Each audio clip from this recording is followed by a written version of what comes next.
God damn it myself. I'm just like, oh, there's 30 seconds. I'll try to wait the 30 seconds, so yeah, and then the 30 seconds pass and I didn't even notice, and it's like, oh, the timer's already down. Okay.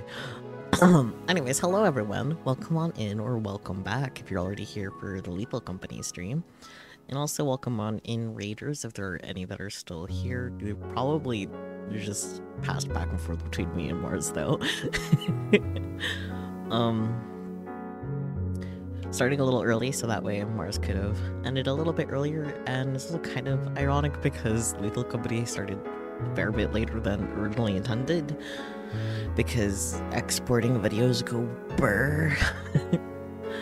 Oh, daily offering, thank you very much. I will take care of it. Sure, let's go with that. All of that emotes, very good, very good.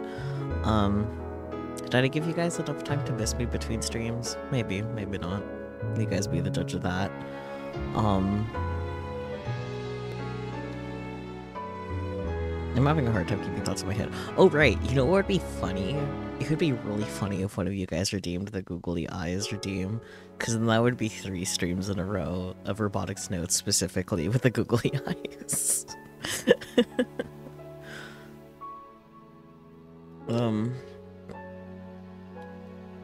I do like the googly eyes redeem. I hope you guys get to have fun with redeeming it whenever.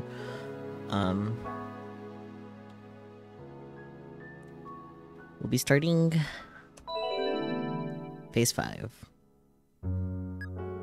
which is the start of the first ending that we can get. Well, it is the first ending we can get, rather. However, I'm not sure we'll finish it. I'm not feeling up to doing a whole phase if it's gonna be another 6 hours again, you know? If it happens to be 3 to 4 hours, fine, whatever, I'll do it. 6 hours, no. Not doing that again.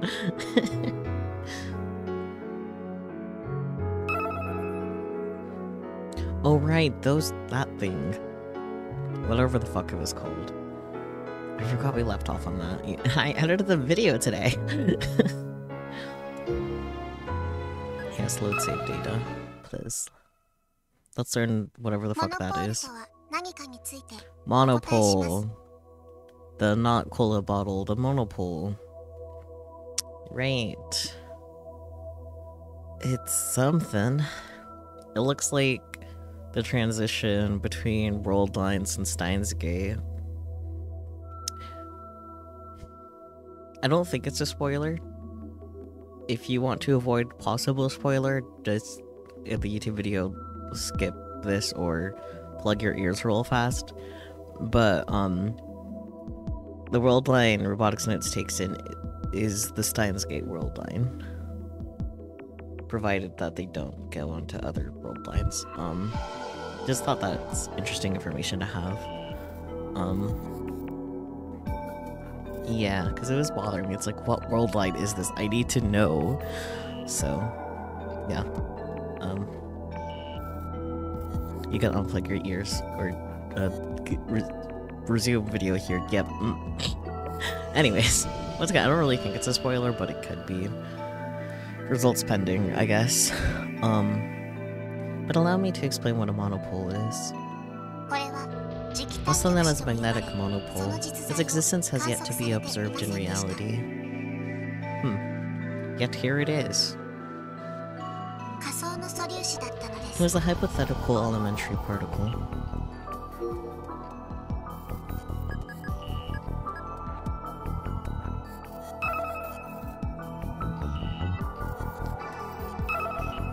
Elementary particle, the smallest unit of matter. However, the definition of what constitutes an elementary particle is unclear. Certain elementary particles have a corresponding antiparticle with an opposite charge.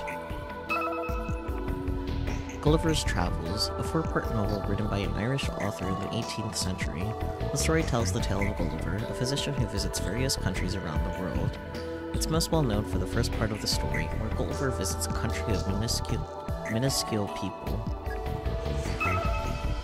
Caterpillar track, continuous tracks that are most often attached to a tank.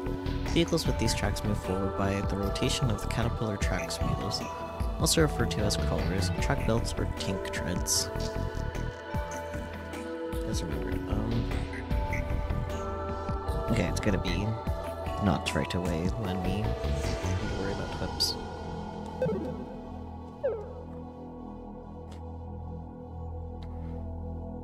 Can we even look up? You know, I can't. That is, until August 11th, 2019. Initially, magnets and ferromagnets were magnetic dipoles, always with the South and North Pole. You people out there taking notes, we're learning the science stuff.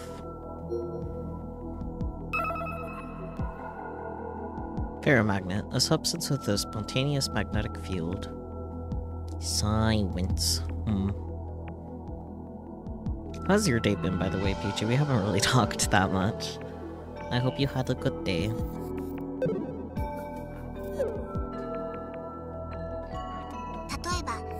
For example, even if one were to break a bar magnet in half, there would not be a separate South Pole and North Pole. They would simply become two smaller bar magnets, each with their own South Poles and North Poles. Something ferrous has iron in it. I think it's Latin, but that's also why iron is Fe on the periodic table. I see. Thank you for the words autism. No, thank you for explaining words. There we go. Sponsored by your words autism. Day is good, that's good.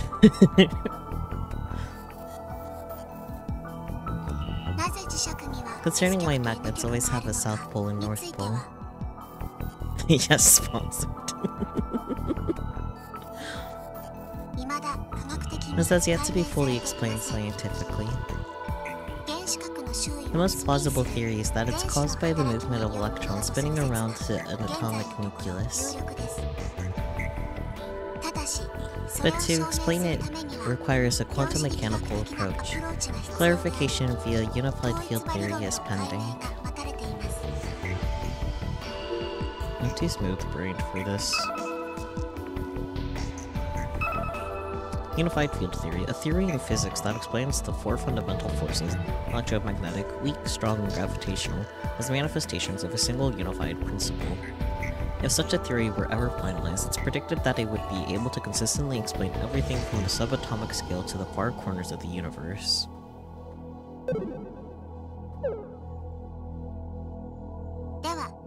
Now, I'll explain how a magnet is created. In a magnet, the behaviors of magnetism and electricity are closely related. When electrical current is passed through a coil, magnetism is created. This is an electromagnet. Ferromagnets such as iron, cobalt, and nickel also become magnets temporarily upon contact with a magnet. However, the rate of demagnetization over time is high, and magnetism can even be lost within a matter of days. Heating a ferromagnet to its Curie temperature causes a phase transition into a paramagnet. Is Kai even actually processing all this information he's being given? That's a good question, I think.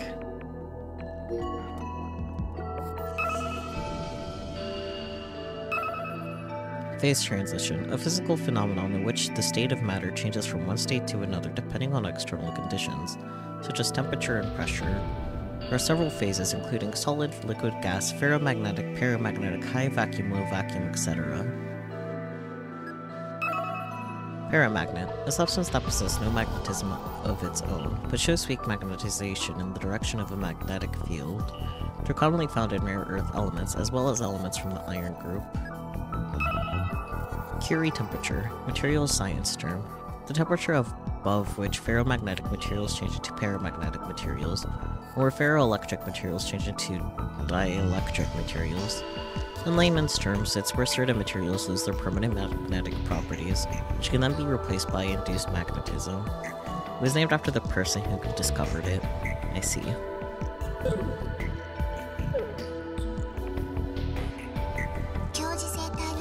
Atoms in said substance tend to arrange along Earth's magnetism. They face the same direction as geomagnetism.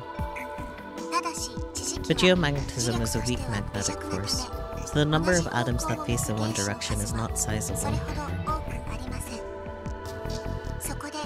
By heating a ferromagnet to its Curie temp and aligning the facing of atoms, then cooling it in this state of magnetization, its atoms will keep their alignment. This is called a permanent magnet. Despite its name, the magnetism isn't literally permanent. It just has a very low rate of demagnetization over time. According to Maxwell's equations, which calculate the behavior of electromagnetic fields, lines of magnetic force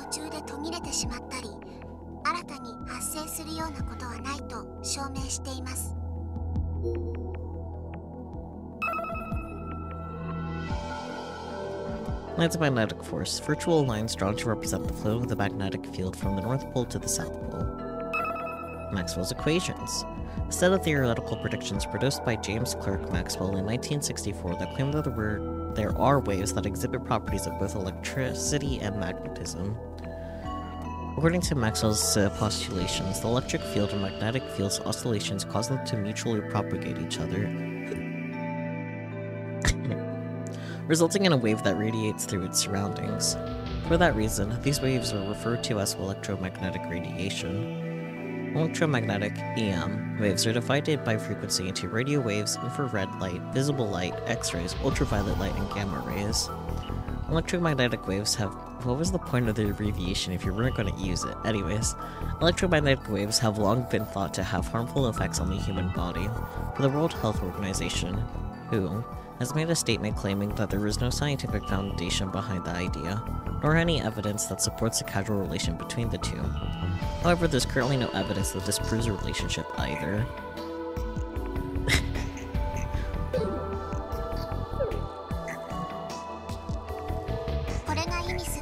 Can't be broken partway or newly created. This means that it must always flow from the North Pole to its corresponding South Pole. This also leads to the conclusion that neither a North Pole nor a South Pole can exist by itself.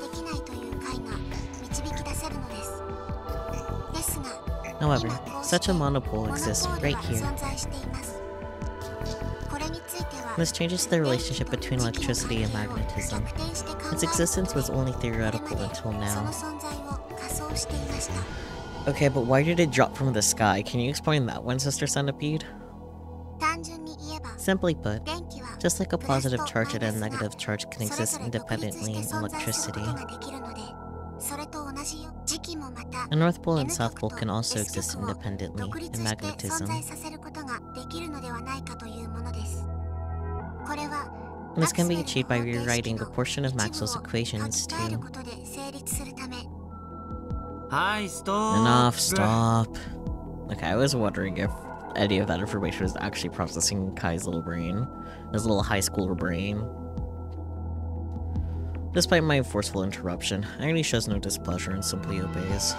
Or, I guess she's Sister Centipede right now. This is all giving me a headache. I literally have no clue what you're talking about. Yeah, Kaido doesn't have their friendly little tips list that he can look at like we can to know what all of those highlighted words mean. Not that I really understand what's going on even with all those explanations. Don't ask me to re-explain that on my own words, I would fail.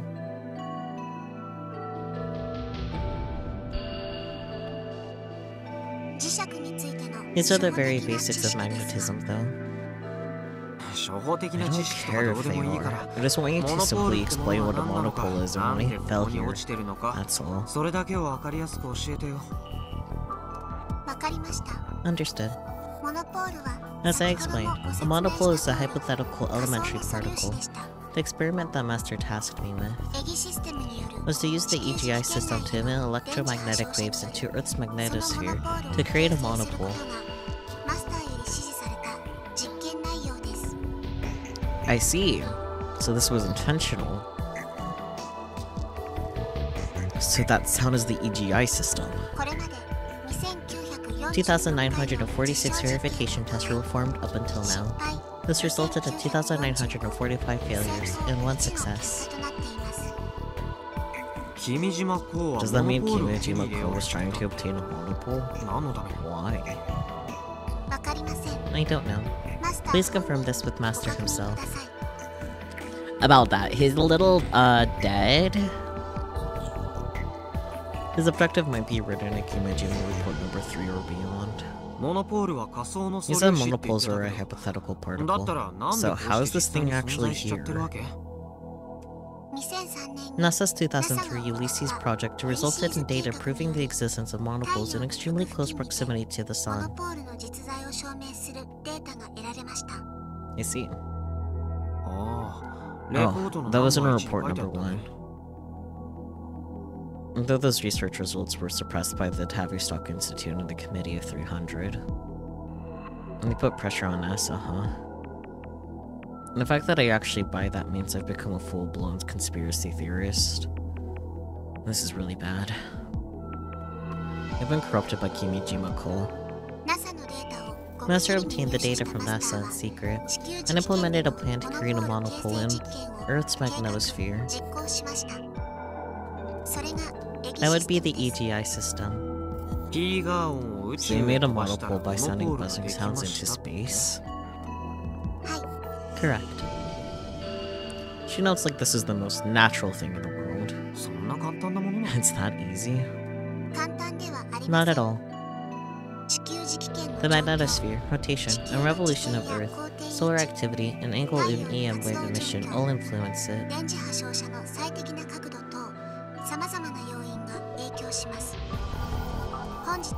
As far as factors contributing to today's success are concerned, an extreme state of solar activity this year is one.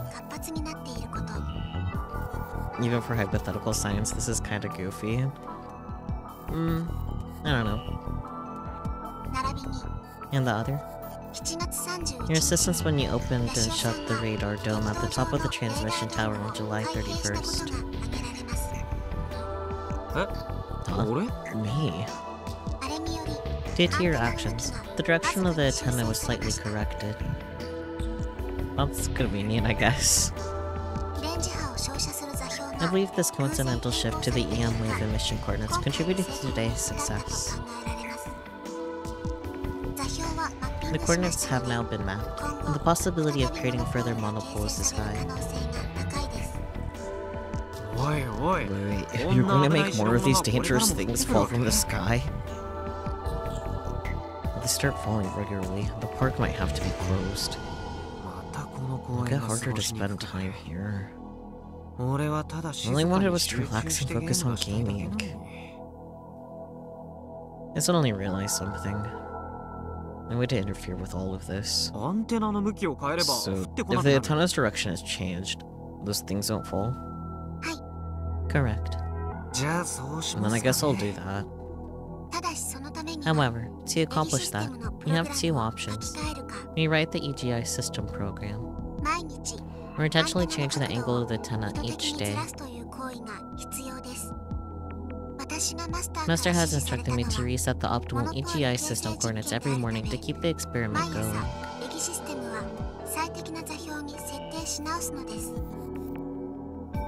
I'd have to climb that tower every day. Not only would that require a bit of courage on my part, it'd also be a pain in the ass. I guess I'll pass on it for today. By the way, what should I do with the monopole that fell here? Take it home. It's a pet now. Give it a name. Put googly eyes on it. I look down at the monopole at my feet once again. For a hot second, I thought I was seeing things around my eyes. Something's off. Why does the grass around it look normal, but the rock itself seem blurry? It's like there's a thin haze stretched around the monopole. You could also say it resembles a layer of extremely fine grains of sand. I squint my eyes at it, and it looks like those grains are spinning around the stone at high speeds. Maybe they can't actually be spinning around, Can they? When I look at the at the round pachinko ball like in the center, I notice something very different too. If I had to make a comparison, it looks like an Onko bread roll with a cut in it. It has an unexpectedly flat shape.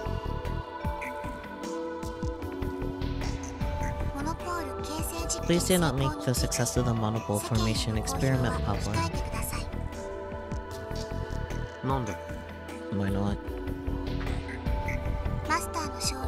You do not have master's approval. Your master died almost 10 years ago. I couldn't get approval even if I waited 100 years. An experiment was prepared and implemented by Master. Therefore, any public announcement of the discovered monopole involves Master's will.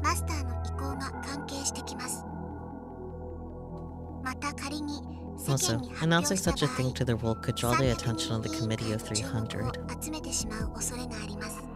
The same way that the Committee of 300 doesn't already know. Hello Spooky, welcome on in.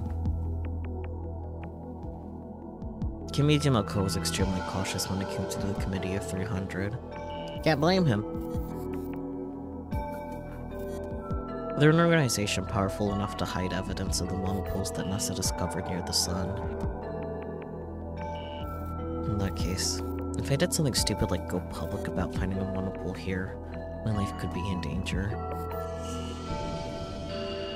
This is starting to sound like a Hollywood blockbuster.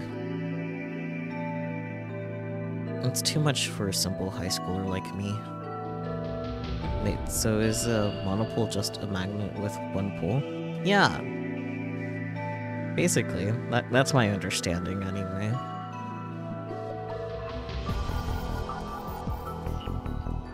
Okay, Ari-chan. I won't go public with this monopole stuff. Take it home, Kaido. Give it googly eyes. Name it. Thank you for your cooperation.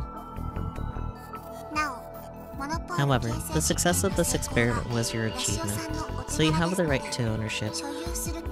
Pet monopole, let's go. Take it home, Kaido. Give it googly eyes and a name. Huh? Excuse me? There are options outside of public announcement. Feel free to take it with you, or dispose of it. Take it home, Kaido. It'd be the best pet rock thing ever. That's all well and good, but... this is a problem.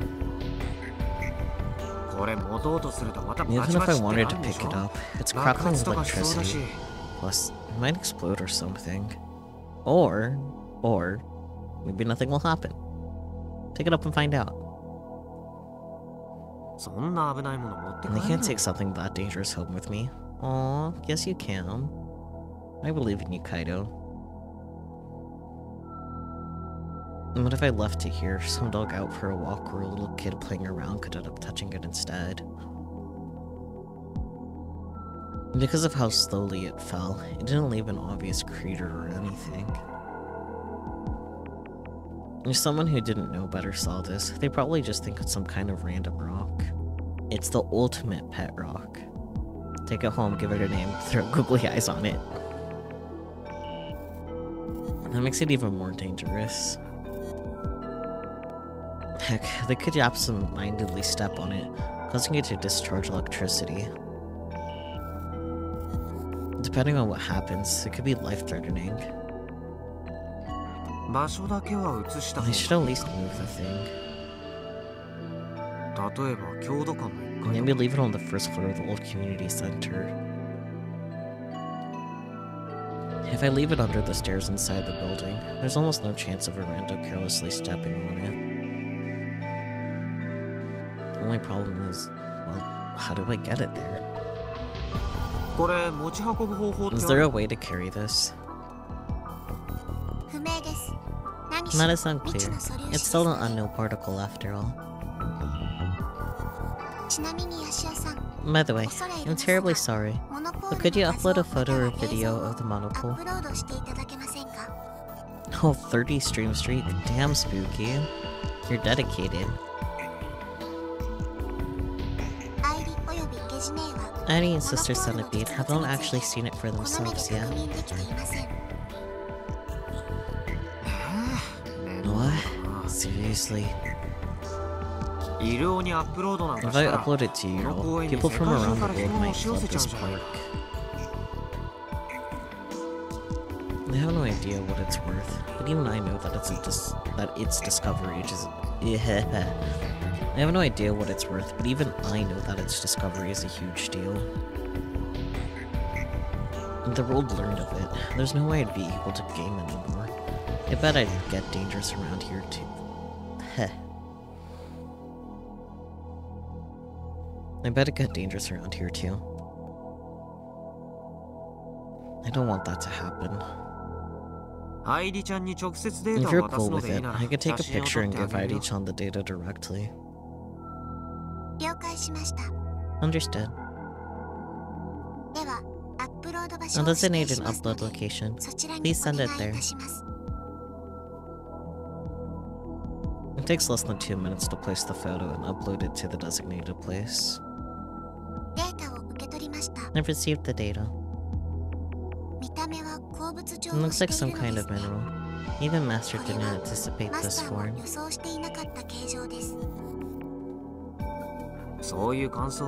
didn't ask for your impressions. Just tell me how to carry this thing.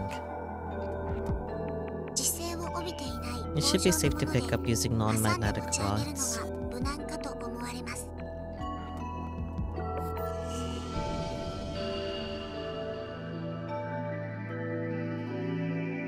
I guess I'll give it a shot. I find a couple of tree branches on the ground and try picking it up between them. The haze around the monopole looks like it sways. Is this really going to be okay? The monopole itself looks like it's faintly emitting light from inside itself. I'm afraid it could explode at any moment. Let's just hurry and get it inside the building. As for what I'm going to do with this newfound pain in the ass, well, I guess I'll try talking to someone about it.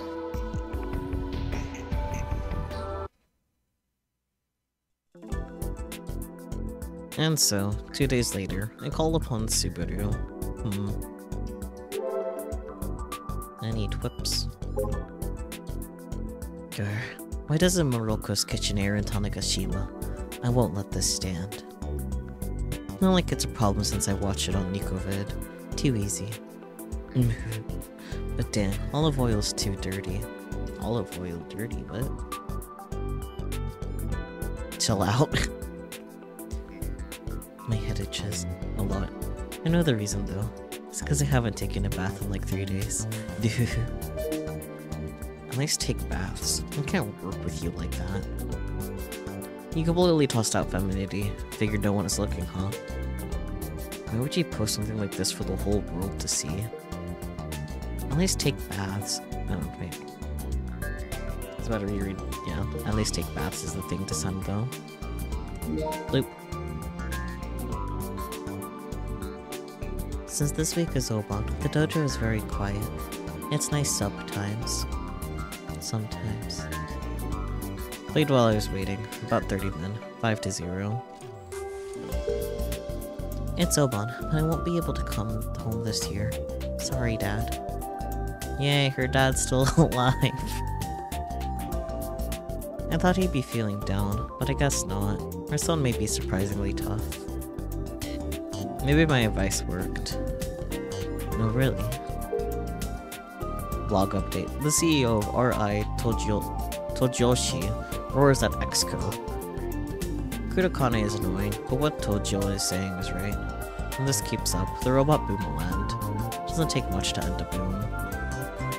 CEO of RI is way too pissed, lol. To RI Company, this is a life or death situation. When the robot industry's image goes down, it's not going to be good. Kodakane is totally in Exco bashing mode. What Tojo-san said is correct. If this keeps going on, next year's Expo might be cancelled too. It won't. There's only like half a year left. How much money do you think the city and country put into the Expo? And where are they going to cancel? Yes, next year's Tokyo Expo is called Robot Expo. That doesn't mean only robots are displayed. Ichinagawa and Toyosu, they have regular stages. The city of Tokyo is full of robots. If the distrust of robots increase, locals will start feeling uneasy. It could be like the US rioting if this keeps going on. I know Kudakane pointed it out, but Japanese people are calm, so riots won't happen. Plus Tokyo is full of people who don't care. Don't worry, robots will not attack humans. There's something called the 3 laws of robotics. The 3 laws of robotics mean nothing if they're uncontrollable. Selling robots that go out of control is wrong. Mexico should seriously show some remorse. There's a solar storm thing too. I think it's okay to use tax money for serious cases like this. The point of the 3 laws of robotics is that they don't work. Fair enough, I guess. I don't know enough about that stuff.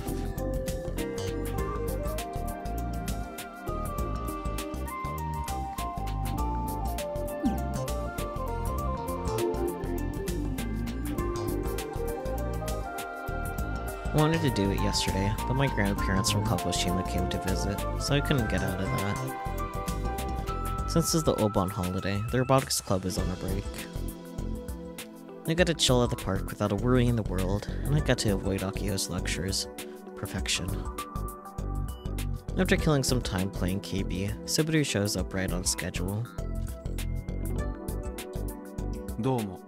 Hello. Sorry for calling you all the way out here during break.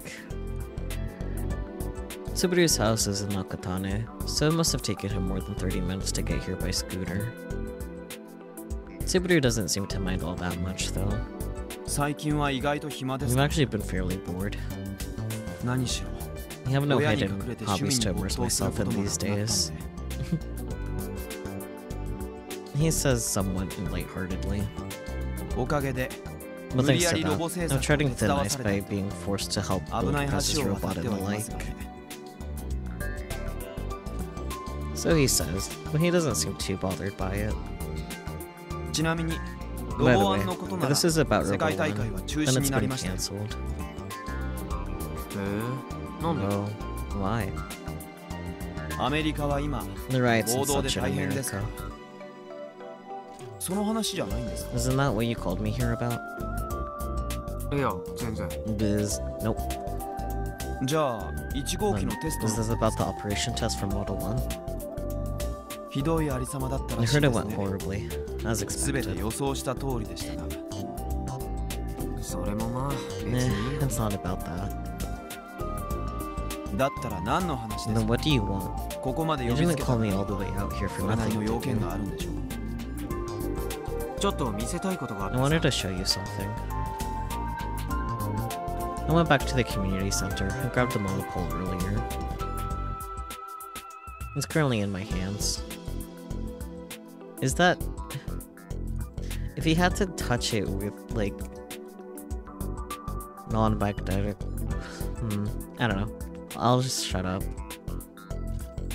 It's wrapped in a large towel inside a knapsack I don't use anymore. Okay, never mind, that makes sense. I carefully pull it out, towel and all, and present it to Subaru. And what is this? You wanna take a guess? Some sort of dry ice? I guess you could say that, given its misty aura. 2 days have passed since it fell. Nonetheless, there's still countless small particles cycloning on the surface of the monopole. Look carefully at the rock itself.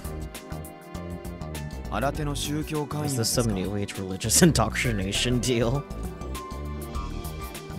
Come on, humor me and take a look. It's glowing slightly. Try touching it, it's pretty shocking. Shocking. Subaru, although hesitant, directly touches the monopole with his index finger.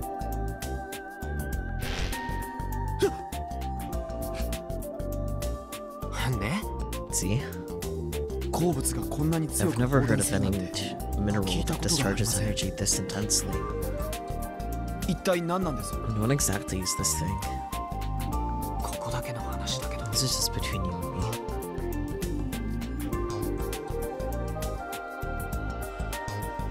And beckon Subaru's face closer to mine. It's monopole.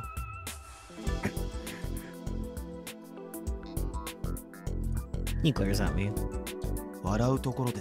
Is this where I'm supposed to laugh? Does it look like I'm joking? Probably yes, Kaido. Monopoles have yet to be observed in reality. Well, observe away. How do you know what's a monopole? Did somebody tell you that? Well, you know, Things will get messy if I tell him about Kimijimoko, let alone Ayuri. Let's just say I have connections. So what is this thing? Really? You know, a monopole. He has zero intention of believing me, huh? Come on, Subaru-kun. Can you just trust your eyes? Just take what's in front of you for what it is. This is crazy mysterious, right? You've never seen anything like it, have you? You're sounding really suspicious, senpai. What the heck, man? I just wanted to consult with you as a fellow man. I'm disappointed in you. I didn't ask for that. How can you be so cold after I helped you out with the whole Robo-1 thing?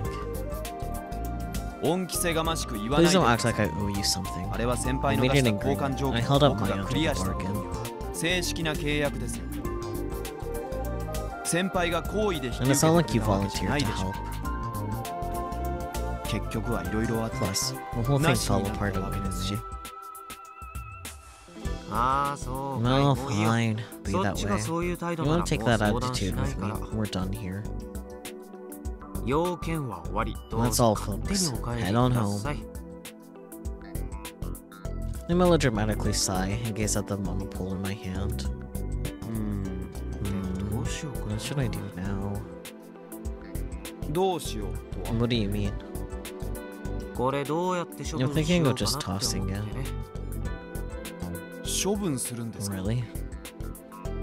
Of course. You don't want this to become a big deal or anything. Even if it turns out to be an actual monopole, you could receive tremendous amounts of recognition and praise. I just want to be number one. Yashio-senpai, I always heard you were a weirdo, and I'm utterly convinced that you actually are. I mean...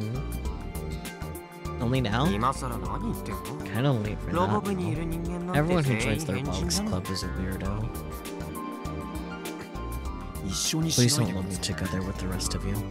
Okay, but Subaru, you also are a weirdo. I mean, why are you still here? If you're not gonna help me figure this out, go home. Oops.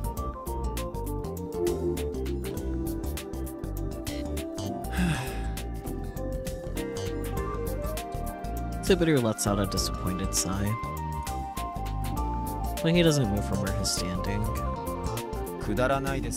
This is absurd, but I suppose I can chat for a bit. Subaru, you cosplay as Char as Noble at Hobby Robot Comps. So true. You're seriously that bored, Subaru-kun? I bet you don't have any friends. Look who's talking. And Seed always has to have the last word. Now, putting aside whether that thing was a monopole or not, If you want to keep this a secret, I suggest disposing it in the ocean. There's one problem with that. The monopole fell here from the sky.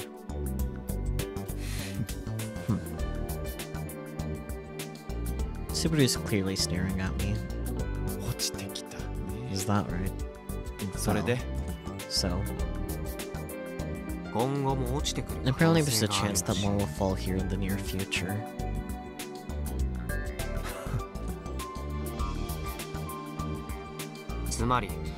Basically, it'll be dangerous if we don't close the park off. Imagine something this big falling from the sky. There's a chance that someone might pick one up and start shouting about how they found a monopole. Any ideas on how to avoid all that? We'll just close the park. Look, this is my spiritual oasis, my home base. I want to avoid that if I can. You're so whiny. Then we have no other choice. We either close the park, or let people make a big deal out of the monopoles. And then no matter what option we go with, I won't be able to hang here anymore. That sucks. Correct. Now if that thing really is a monopole, it'll be the discovery of the century. And then, I guess we only have one other option. And that would be stop the monopoles from raining down on the park. Senpai. That's ridiculous for even you and your delusions. Are you screwing with me? I still don't like them saying delusions in this game. I actually can do it, though it's a little terrifying and a pain in the ass. If I climb the tower every day and change the direction of the antenna, no more falling monopoles, Finn. That's what ID told me. The more efficient way to solve this mess involves the EGI system, yeah? The weird device hidden in the first floor of the old community center. I guess you'd have to rewrite its program or whatever to stop it. It's then that ID's only face crosses my mind. I can't believe I'm letting myself be influenced by an AI's words. I don't understand. I seriously can't deal with this anymore. I'm going. Subaru cuts his words off abruptly.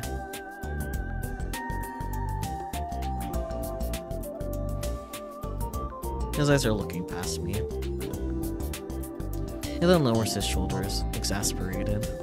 What's up? Someone wants to be included in the conversation. He points his chin in a direction. I follow with my eyes and finally see what he's talking about.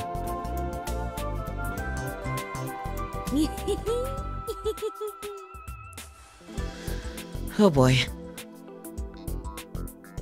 Akiho's hiding behind a tree, watching us with sparkling eyes. Her look does scream, I want to be included. If Akiho were a dog, her tail would be wagging violently right about now. I wonder why she's watching from all the way from over there. Beats me. Did you call her Subaru-kun?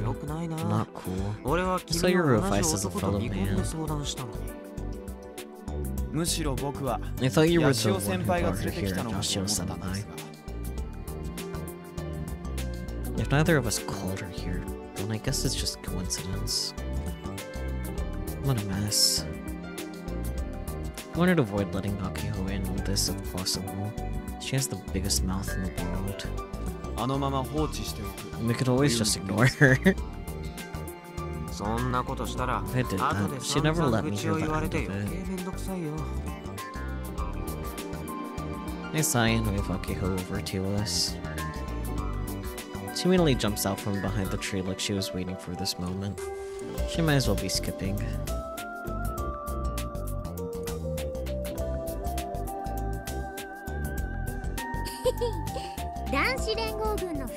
Hehe. Seems like the Boys Alliance is having a mighty interesting little conversation. How long have you been here? Since Subaru arrived. Akiho! And this whole time, huh? Did you follow me here? Bingo! Chikin! Akiho! Don't stalk your friends! Why the sound effect at the end? It's just goofy. Look, if you saw Subaru in Minamitane, you'd be suspicious too.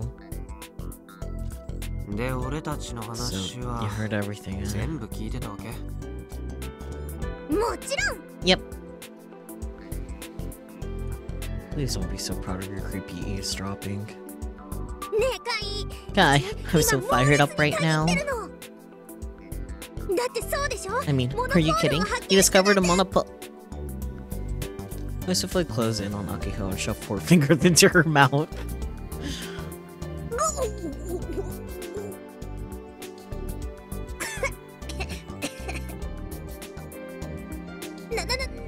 What'd you do that for? You keep yelling like that, someone's going to hear you. Like, I was expecting him to like cover her mouth, like normally, like full hand over her mouth. Not stuff fingers directly into it, like hello, are you trying to get chomped on, Kai? Keep it down, okay?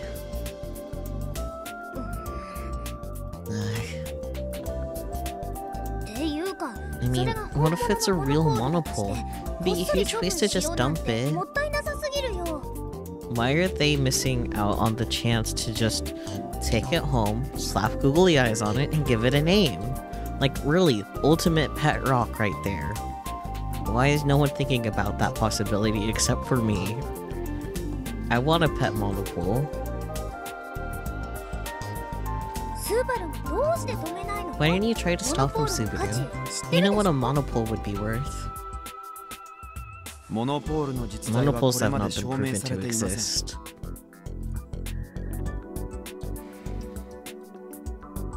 The proof is right there. Shake Subaru. It's absolutely nonsense to think that one just happened to drop into the park out of nowhere. I mean, it wasn't out of nowhere. It's just Kai isn't gonna give you the details. Even if the worst novel imaginable is written better than that. Nah. I can imagine really, really poorly written novels. Subaru, you just don't know how bad writing can get, do you? It can get really bad. But it's not like Kai has ever mentioned monopoles before. And that word is easily in the top 10 list of things Kai would never ever say. Do you actually keep track of that, Akiho? Gee, thanks. Well, when I first heard about it, I figured it was detergent or laundry or something. Interesting. I'll be honest, I don't think I've ever heard of monopoles before, this game. But I also didn't take a physics class, so there's that too.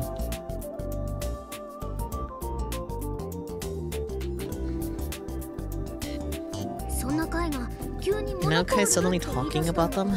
It's gotta be real. Someone must have talked him into believing it. He's being conned.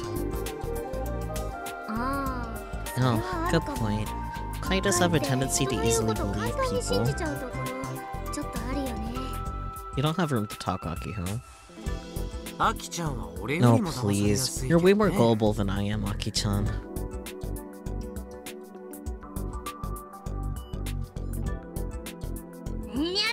You big jerk.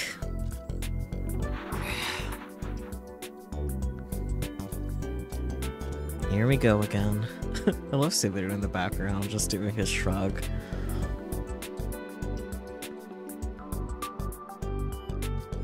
Who cares about me? A lot of people, like Kaido. Anyway, isn't it more exciting to think positively? Like you see, Akiho, the monopole doesn't have positive or negative. Instead of assuming it's not a monopole, let's think about what would be possible if it were one. Ultimate pet rock. That's way better. Dream a little. It's lame to just think of ways to get rid of it. Yeah, exactly, like ultimate pet rock. Aki-chan, don't make me repeat myself. Keep it down. You can't do that. I'll shove my fingers up your nose this time. Is that what you want? No, please don't be weird. Says the one that followed Subaru. Just because you're Kai doesn't mean you can do whatever you want. Lukiho's finally realized I'm being serious and steps back a little. I guess my threat worked. Whatever. Let's hear your so-called positive thoughts on this. Okay, so... Ultimate Pet Rock. And then we could consider where to go from there. So basically, what could we use the monopole for? I've said it once, at least once. Ultimate Pet Rock. A giant bipedal robot, duh. I'm not surprised that's what she came up with. But like, how? How would that be beneficial? Unless Ultimate Pet Rock inside the, like, emotional support monopole in the bipedal robot. Is the Ultimate Pet Rock a student at Hope Speak Academy? Nah. It's above that. I figured you'd say that. Yep. Well, according to ID and Sister Centipede, I have the right to use the monopole any way I like, so it shouldn't be an issue. Are the different endings just what Kai decides to do with the monopole? Is there an ending where he gets to just keep it as a pet rock? Because I would love that. Obviously. You mean on Model 1?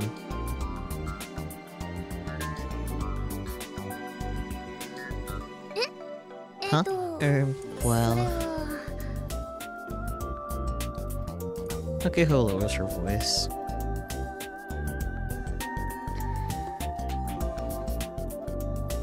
She then glances at me. You know what I need? I need a monopole PNG.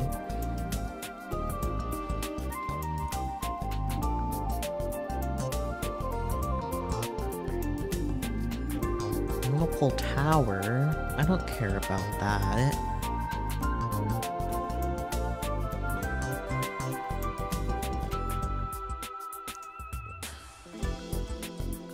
Is that like a... Yeah, okay, apparently there's a monopole line.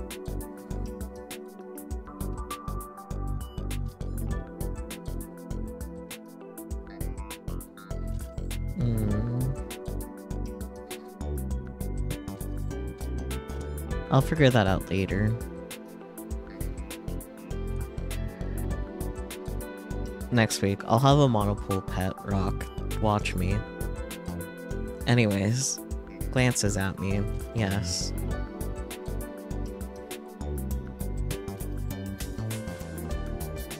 And immediately fakes a smile. So let's think about how we could use it for giant bipedal robots in general, and not limit ourselves to come build one. Okay, raise your hand if you have a proposal. Emotional support. Unexpectedly, Subaru voluntarily raises his hand first. Monopole engines have been depicted in old sci-fi novels and such.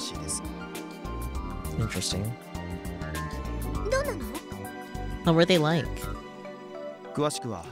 Since I've never read them, I don't know the specifics. But basically, it was an engine capable of producing immense energy. So if you were to use the monopole, an engine would be the best application. Despite everything he said, I'm guessing Subaru actually enjoys talking about this kind of stuff. Didn't he say he was going home not too long ago? He sure doesn't show any signs of leaving. In fact, he's dead serious. An engine, huh? But say, the batteries and charger were still normal. Would an awesome engine make any difference? Since it can accumulate massive amounts of energy in a short period of time, a diesel engine wouldn't even compare. I bet it'd be super expensive. Maki-chan, positivity goes out the window if you start worrying about money at this point. True. Oh, right. Sorry, that's a bad habit of mine. The struggles of a poor club president. Or just poor people in general, let's be real. But I do think it'd be quite a challenge to extract energy from a monopole. I mean, given that it's never actually been observed before the moment Kai found that, yeah. I would say yes. I shouldn't have put a cookie in my mouth when I know I'm going to be reading.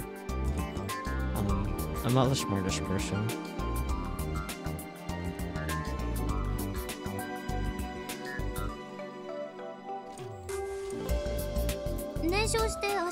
Are you supposed to combust and compress it?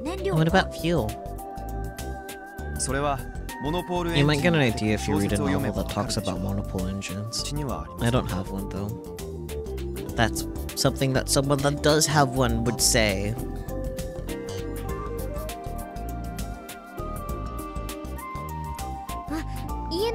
Maybe we have one in the study at home. My dad's really into that kind of stuff. But then again, I feel like most of the time those things are never reproducible in real life. I wonder if there are any ways we can utilize the monopole that are closer to home. I don't know if close to home means much when we're dealing with an unknown particle.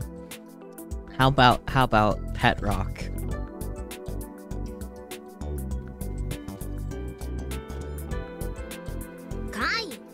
Hush, Kai.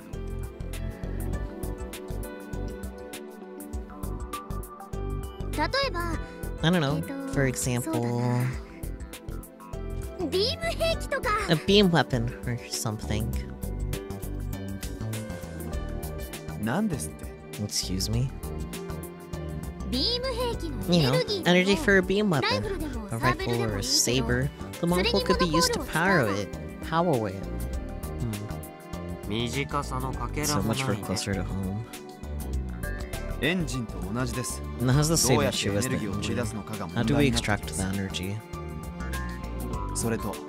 Plus, we'd have to minimize the size.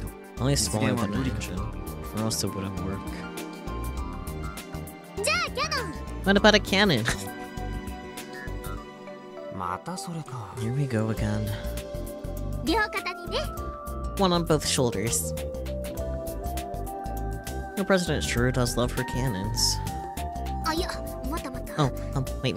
Let's equip it on the head and make a high mega particle. Why are you so insistent on weapons? Because we have to fight. Against who? Were you the one who suggested we should try and stick close to home?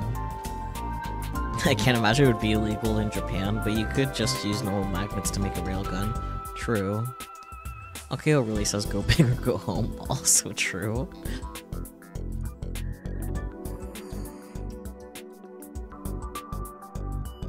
With no means by which to fight back, Akio shuts down. She then pouts. It's just fun having silly conversations like this, is all. And yet, no one has suggested pet rock, except for me. Shameful.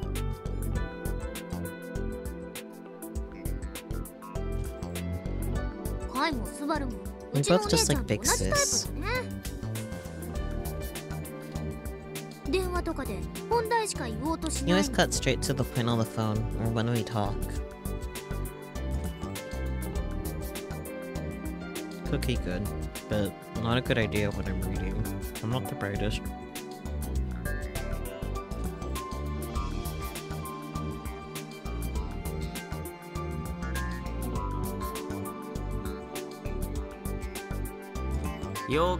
I'm sorry that I just don't want to waste 30 minutes to an hour on mindless chit-chat just so I can communicate my message.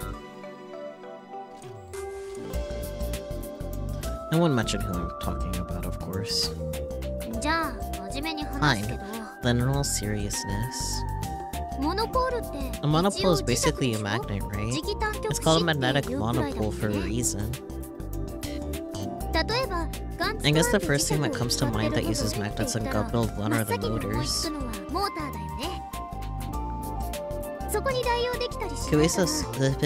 Could we substitute them with monopoles? If you can use the monopole as an extremely powerful magnet, maybe you can drastically increase the motor's power. In other words, we could solve the issue of Gumball 1's sluggish walking speed. True. Sluggish is an understatement. Besides, I don't think the motors are the only issue.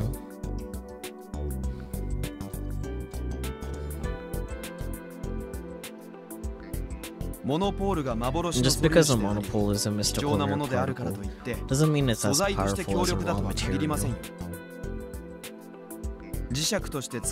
Even if you were to use it as a magnet, it's possible that it would be weaker than a normal one.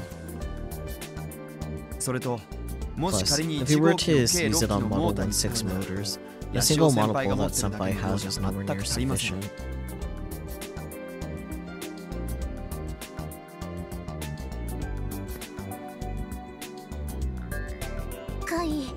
Kai. Nakiho slowly approaches me and grabs both of my hands. She looks me straight in the eyes. Make more monopoles rain down. Since when did I become the Rain Man? Didn't you say you could stop them from raining down? So I figured you could probably also do the reverse. Well, I can't.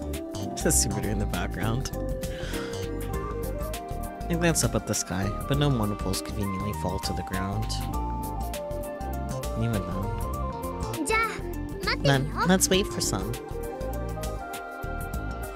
Nakiho announces. Oh boy. It was foolish to think something would happen just because we sat around for a few hours. Take a look at Akiho, who's patiently waiting, even though the sky's turned red and nothing's happened.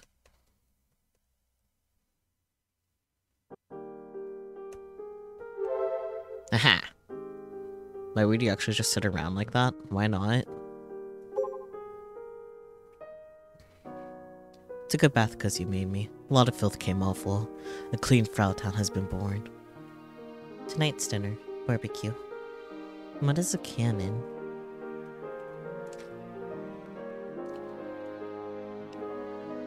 Okay. Ake-chan said it's a gun that you carry on your shoulder. Ake-chan said it's a gun that you place on a battleship. Ake-chan said it's a gun you hold in your hand.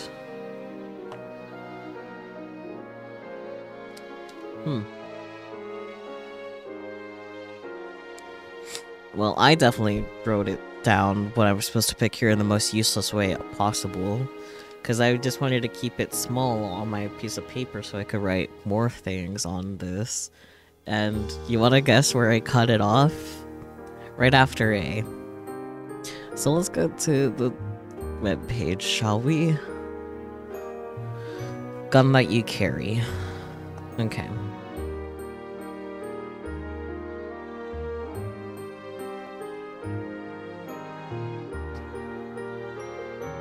Yeah.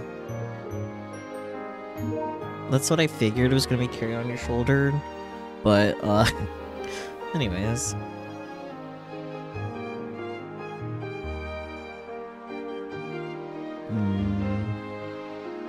Nothing is coming down. Want to come eat?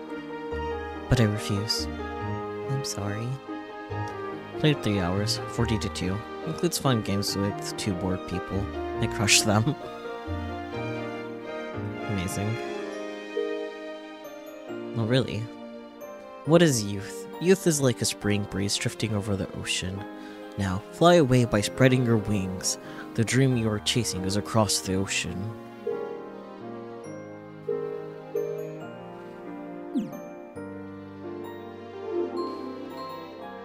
What a waste of time.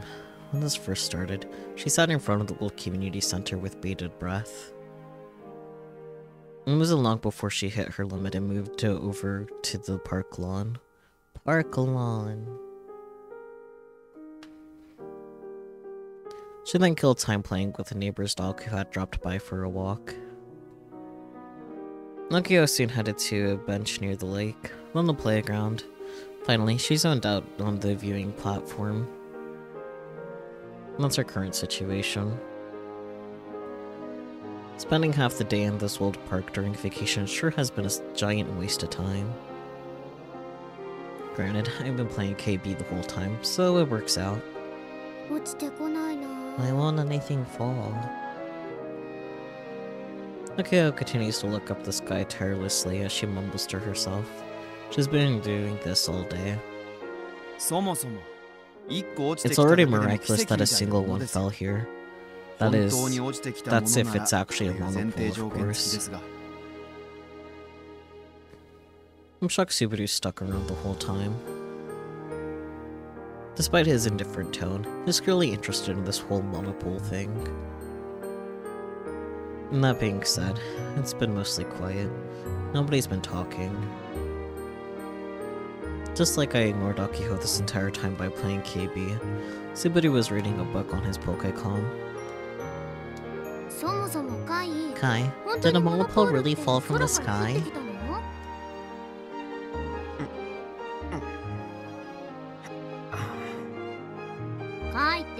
Hey, Kai.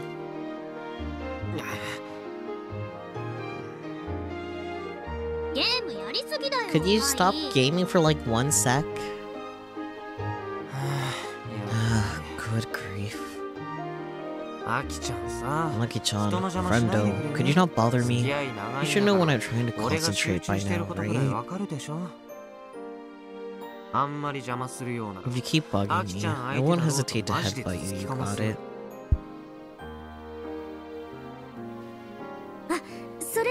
Oh, are you referencing the Raging Dive? I'm not. I don't even know what that is. For real? It's both Valiant's finishing move. That clutch Raging Dive in episode 112 gets me fired up every time.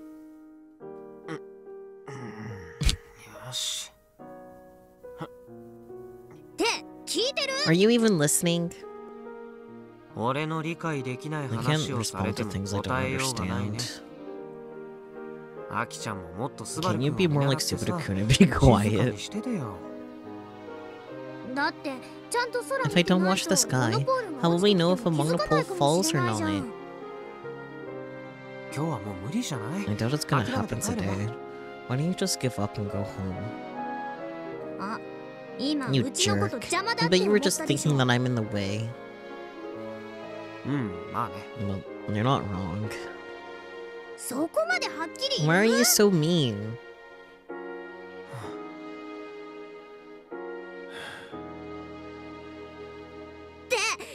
Come on, at least react. About 4 hours ago, we had a similar back and forth. It's impressive that she can maintain her enthusiasm for this long. It's admirable in a weird way.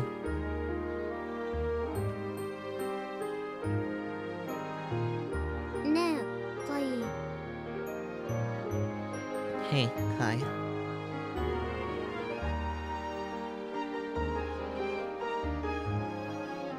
Nagiho's tone drops a little. I guess she's calmed down. She casts her gaze out to the park and whispers. I guess she intends to completely ignore my request for silence. Fine, I can play along for a little while. I don't need her getting upset again. You know how you climbed the tower the other day? Was that related to this whole monopole thing? Yep. Did one fall because you climbed the tower? I suppose you could say that. So, that's why you did something so dangerous. You went that far to get one, but now you want to get rid of it? I don't know what you're trying to do, Kai. I didn't climb the tower to get a monopole, just for the record. So, was it a total coincidence that you got your hands on one? Precisely.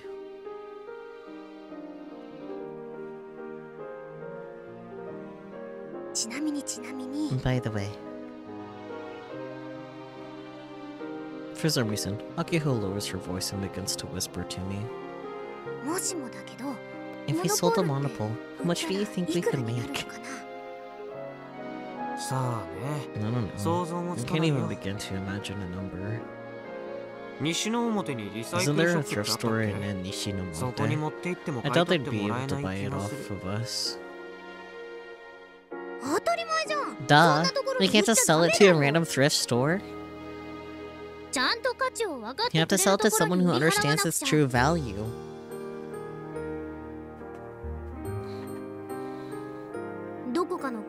Like a research lab, or a big company. If you sell it to someone who knows its value, you might be able to make tens of millions of yen.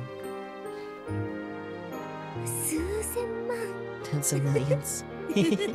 My years of money wouldn't be an issue anymore.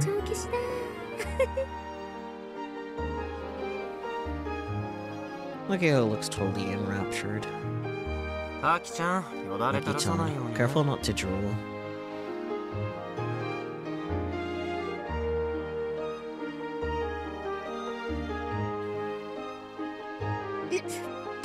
I'm not drooling. Despite her hurried objection, she rushes to wipe her mouth.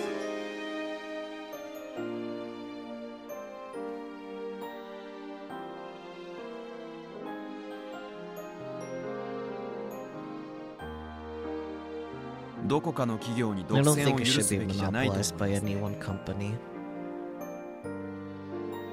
Subaru suddenly opens his mouth after a long period of silence. Sorry, I just thought of something. Are there... No, I can't get to the settings here. Boo. Because I was just thinking, it's like, wait, in Steins Gate you could mess with the settings, but there doesn't seem to be a settings on the Pokécom. Boo! Anyways.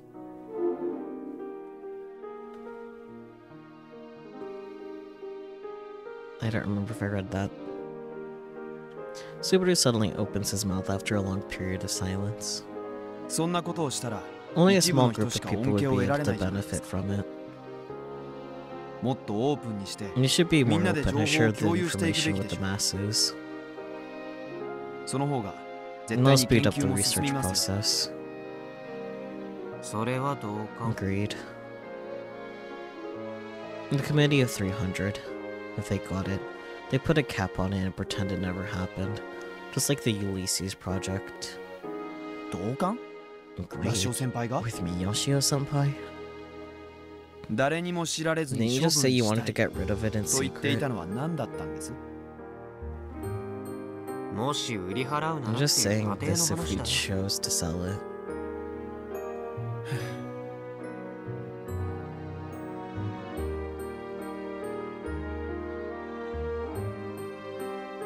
He puts away his Pokécom and looks over at the rocket launch pad visible in the distance.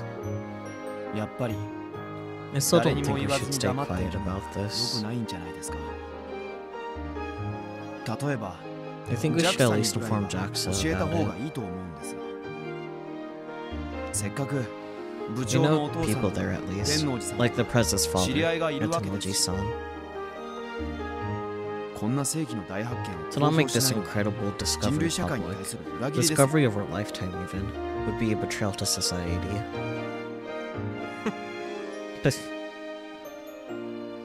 I couldn't help myself.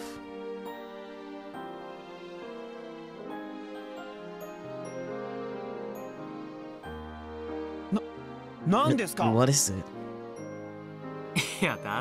Betrayal to society, huh? Talk about scale, Subaru-kun. It's just shame.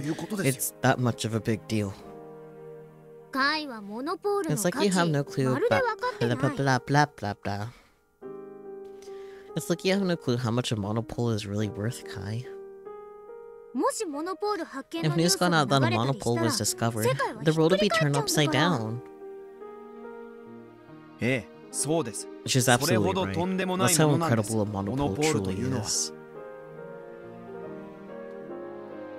For the first time in a while, Subaru and Akiho are on the same page instead of butting heads. But somewhere deep inside, I'm still not convinced. And you didn't believe me at all when I claimed it was a monopole a few hours ago. All the more reason why we should entrust it to JAXA, so they can examine it properly and find out for sure. I refuse. Do you intend on obstructing scientific progress just because you want to avoid a little fuss? Yep. That's not actually true. Eri said she didn't want it to be publicized. She said that the Committee of 300 would take notice. That'd be dangerous. She told me that Kimijima-ko was murdered. We don't know by whom, but there's no way it's unrelated to the committee. They tried to reveal the conspiracy. If the AGI system Kimijima-ko left can track monopoles, the committee finds out about it. They'll try to make contact with me and the people around me. Depending on the situation, we might even be killed. I get that this whole conspiracy thing is a little much. But it's the fact that Kimijima-ko was murdered. So, I can't afford to take chances. If this discovery can flip our world upside down, even more reason to be careful. No means no. I'm not going to go through that kind of hassle. No, but I'm down with using it ourselves. Eri says she didn't mind that either. Unbelievable. This is total nonsense. Nonsense or not, no means no. If you tell an adult about this, I'm gonna reveal that you're Mr. Pallades. Please don't do that. Kai.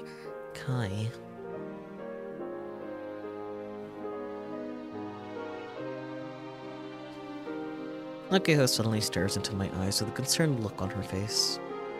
Are you okay? What do you mean? You're being really stubborn right now, more than usual. You're never like this when it comes to stuff outside of video games. I'm a little worried. Plus, you've been acting weird lately. You're hiding something from me, aren't you? I mean, sure, you could put it that way, I guess.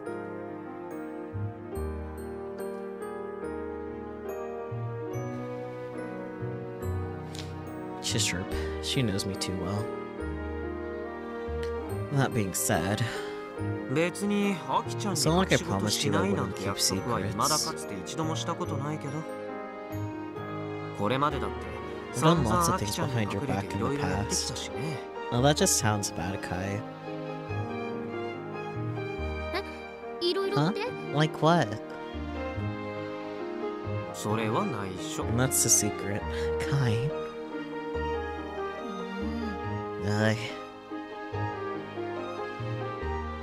Tokyo gets all loopy. Recently, you've been doing all kinds of things alone. Are you sure you haven't gotten yourself into some weird trouble? He definitely has, but, you know, if he confirms or denies that here, you'll just get all concerned. Oh, come on. How weird could this island get? Be serious.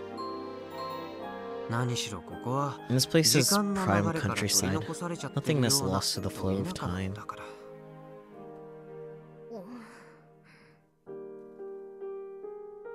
Despite my own words. The reality is that this island is overflowing with mystery. I had no clue until about a month ago. I always thought this island was empty and barren. The things I always thought were ordinary were actually bizarre upon closer inspection. Once you make that first discovery, well, everything starts to seem suspicious. Just like the ruins of the old community center right over there. Or the mass animal deaths that Juna told me about. Anyway, stop making me worried, okay? Don't ever do anything like you did during the typhoon. You and I are one in body and soul. So you're married, wow. I know. One in body and soul, huh? Subaru's off to the side listening. He's probably gonna get the wrong idea about our relationship. But the phrase is fitting for the two of us. We both get attacks and do our best to help each other out. Cute Akiho sound. Akiho stretches her arms and looks up at the sky again as she takes a deep breath. I guess we can call it for today.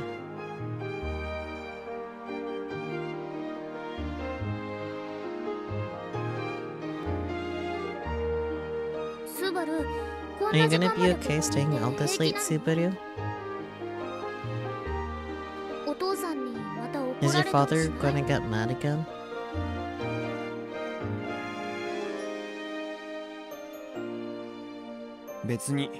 No, it's not like I'm building hobby robots or anything. There's nothing for him to get mad at from just hanging around at the park. Well, I just figured he might get the wrong idea if he knows you're with us. You think there's someone in this park who tattled on me? Besides, my dad doesn't involve himself in my relationships. He doesn't care who I hang out with. No, if he saw how weird you and Nashio-senpai are, he may very well tell me to stop hanging out with you. Hey, you big meanie. If Kai and I are weirdos, then you're a weirdo too, Subaru. Please, don't let me together with you two.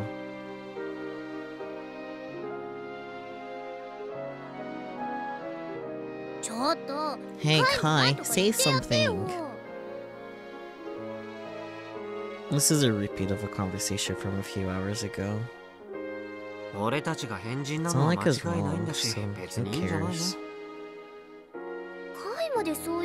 It do, Kai? Not the French. Akiho then takes a breath.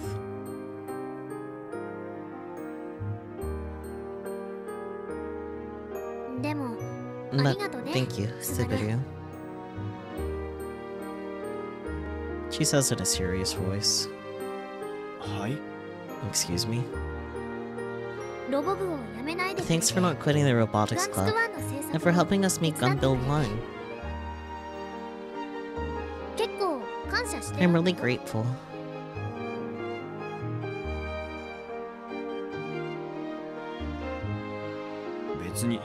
I'm not staying in the Robotics Club to make you happy, Press. I just don't want my connection to Mr. Pallades to leak. That's all.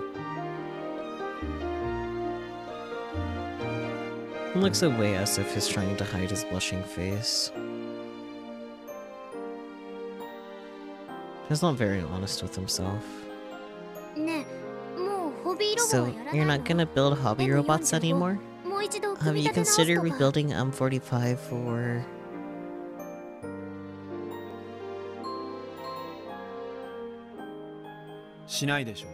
Probably not. I see. That stinks. I thought the honorary press would have finally have a friend. Friend. Nakiho's words are probably coming straight from her heart. She tends to think of robots as living things. Oh, but you don't hate robots or anything, right? You still like them, right?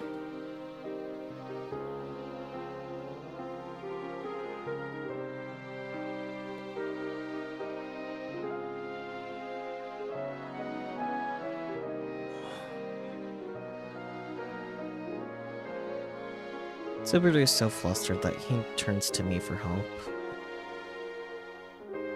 This is pretty entertaining, so I pretend to not notice his gaze. Nakiho is infinitely passionate when it comes to robots. So sometimes she'll start asking serious questions like this out of nowhere. It's like she just professed her love to someone and is eagerly waiting for a reply. I get Subaru's reaction. I don't hate them. You just given up on them.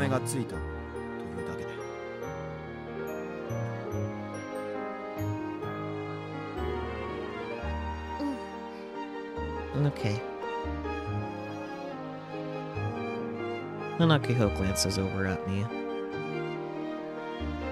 She squares up with Subaru again, as if she's made up her mind about something.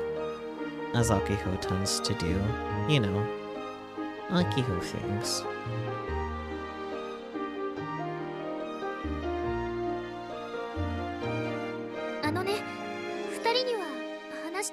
Just to let you two know,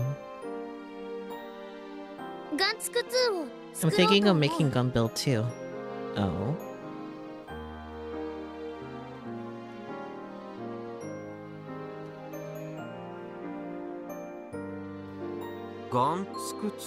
Pardon me? Let's build a life-size Gunvale prototype Model 2.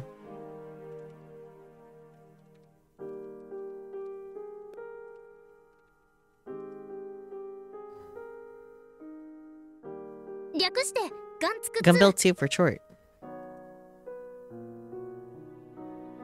Well, what do you know? You're really going to do this? Yeah. I'm thinking about accepting Tennoji-san's offer.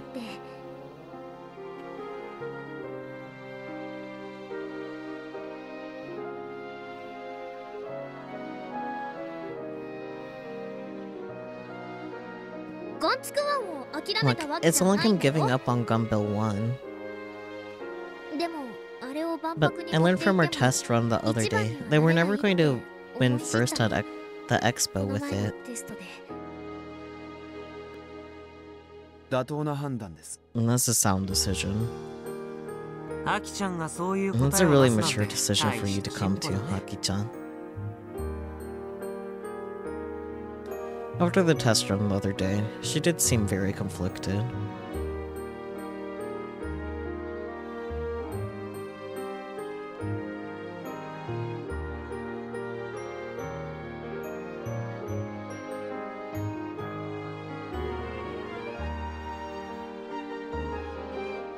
Oh, I didn't read that, did I? Oopsie.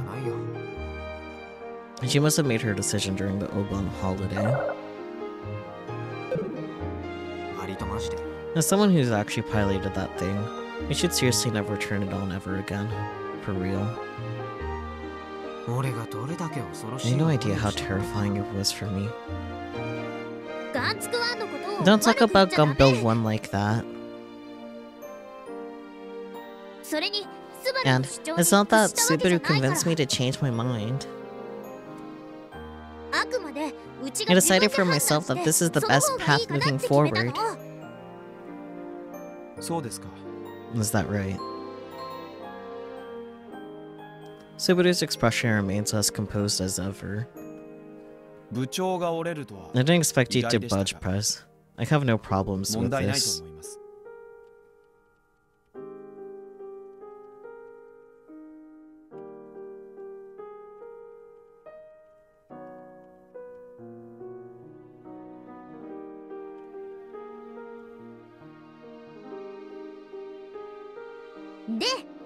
Anyway,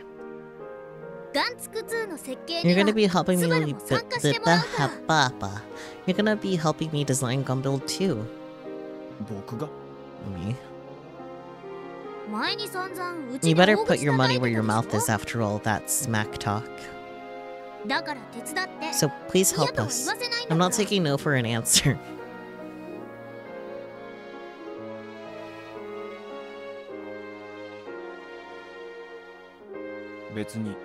Fine, I'm in. Let's go. You didn't even flinch. I mean, you said you weren't gonna take no as an answer, like... This is such a huge deal for me. I just don't want to freak out about it. Consider my position for once. It still pains me that I'm helping you guys out behind my dad's back. I don't ever want to I don't ever want him to find out the truth again, so I'm going to keep working in secret. I don't mind designing it, but please do not make my name public at the expo or anything. You're already primed and ready to go, eh? You can't help but grin. You didn't even consider that we might get disqualified during inspections or not finish the robot in time. Well, that's, judging by his reaction, it's pretty clear that he's actually excited. I understand. You can do it in hiding. By the way, Subaru. Oh. By the way, Subaru isn't the only one participating in the making of Gumbill 2. Kai, Jin, and Frappo will all be chipping in. Gumbill 1 was the crystallization of the Robotics Club alumni, sweat and tears. And like, that's just not listing blood this time, given what happened the other 2 times. But Gumbill 2 is different. And the 5 of us will be making it ourselves. Let's make a robot for ourselves. Only we can build. We only have 6 months left, but we have a sponsor now. JAXA will support us too. We can do it. I know we can. Hey, Kai. It's not just the 2 of us anymore. No, there are 5 of us. The best giant bipedal robot that we can make right now. That's the concept behind Gumbill 2. Just thinking about it is getting me fired up. She starts talking to herself and gets hyped up all on her own. Granted, she did just make a huge decision, so I understand. Come on, guys, show some excitement. Here, give me your hands. The clueless Subaru and I stick our hands out. Akio begins stacking hers and ours on top of each other.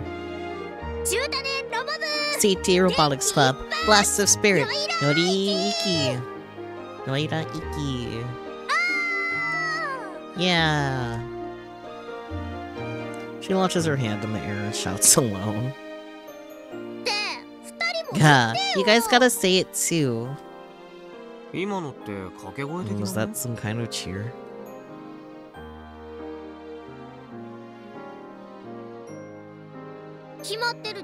Duh.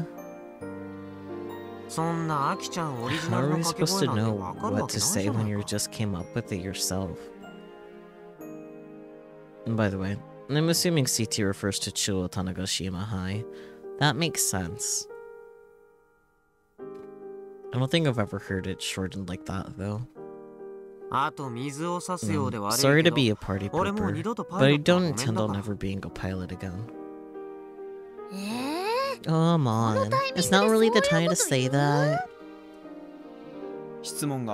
Question.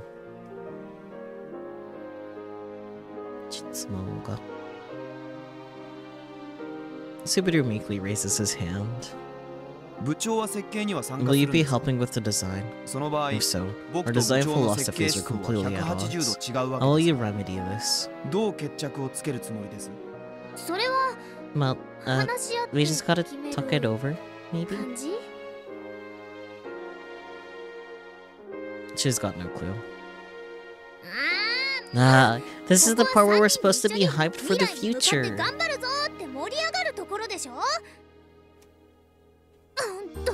You guys are such party poopers, I swear. I wanted us to come together for this. My bad, but this is who I am. Listen, once the Obon holiday is over, we're gonna meet with JAXA. And you have to be there. No skipping. Fine, fine.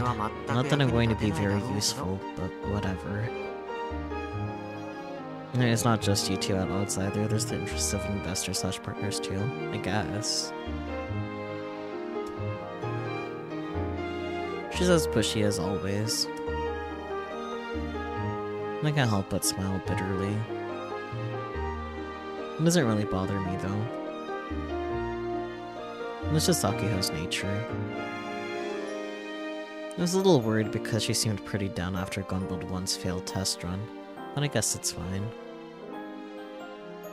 You're a robot, huh? I can't begin to fathom I can't begin to fathom what it's going to look like.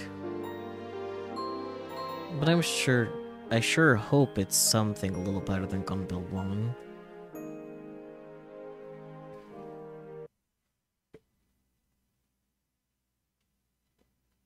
Subaru POV. Why is it just a void? Is Subaru living in the void? Oh, no, okay. That actually changed a lot faster than I was expecting. I grabbed another cookie, expecting that to take longer. I guess I'll put the cookie down. I get out of the bathtub and dry my hair with a towel as I return to my room.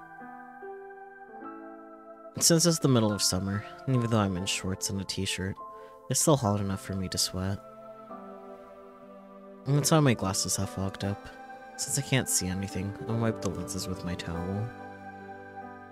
My vision suddenly started to fall apart during junior high school. My time was spent reading books and hobby robot manuals, with nothing but a desk light.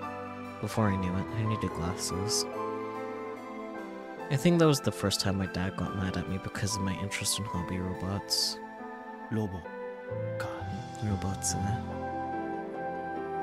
The president's words from this afternoon are still with me. I'm thinking of making Gunbuild 2. My gaze is subconsciously pointed toward the corner of my room. There's a cardboard box sitting there. The top is wide open. Through the opening, I can see numerous pieces of hobby robot parts.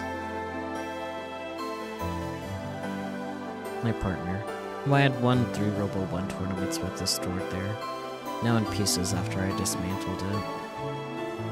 The reason why I put it in such a clear place is to show that I haven't touched it since I took it apart. Even after misassembling it and not being able to tinker with it anymore, I wanted my light burner to be nearby.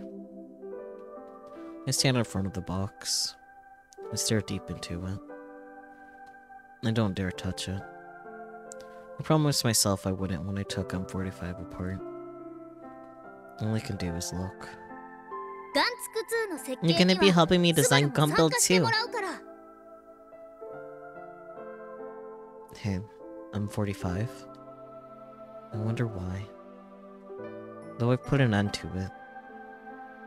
I gave up on my dream, my hobby, and decided to follow in Dad's footsteps. But when I think about getting to help build a brand new robot, I can't help but burst into a smile. Even though I took you apart, I'm excited about building a new robot again. I try my best to keep my cool in front of the Prez and Yashio-senpai, but I think the last time I was this excited was when I won my first Robo 1 as Mr. Pallades. I'm sorry, I'm 45. But it looks like I'm gonna keep dreaming for just a little while longer. This will be my last dream. And I won't fail this time. Watch over me.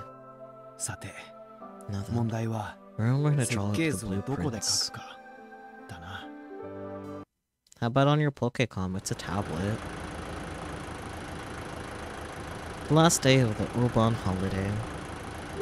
Twips. I get so hyped from thinking about yesterday. I didn't think it would really fall. It was worth it waiting at the park for 5 days. Damn. Super excited. Just something crazy. I want to say it, but I can't. Anyway, I was gonna cry at the moment from being so impressed / touched. The hyped feeling and sad feelings were fighting inside me. And there's 2 feelings inside you. The hyped ones and the sad ones. You really can't talk about it? Oh, you really can't talk about it? I assumed it was Daitoku because of the blue. See? What happened? I wanted to stop saying that it's Big Sis's fault.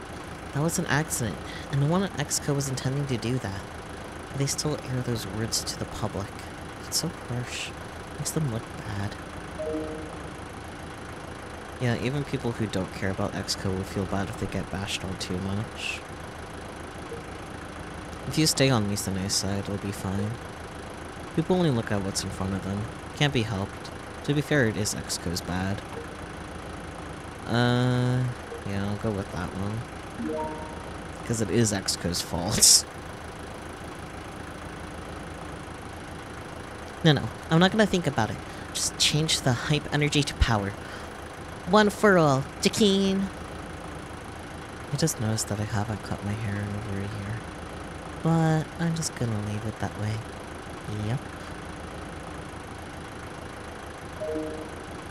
There's salons on the island, so maybe get it cut? No, wait, you'd be miserable at a place like that, huh? Just cut it yourself. You don't care how it looks, right? Your hair is like carpets. Oh, dearie my. Yeah, there are salons.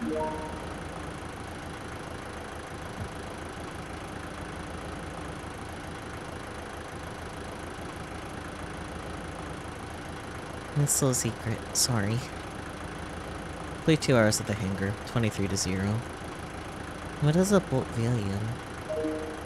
A power-type robot and kill ballad. A robot that is good at aerial combat and kill ballad. A robot that can shoot and kill ballad. Power-type robot. These replies, so true.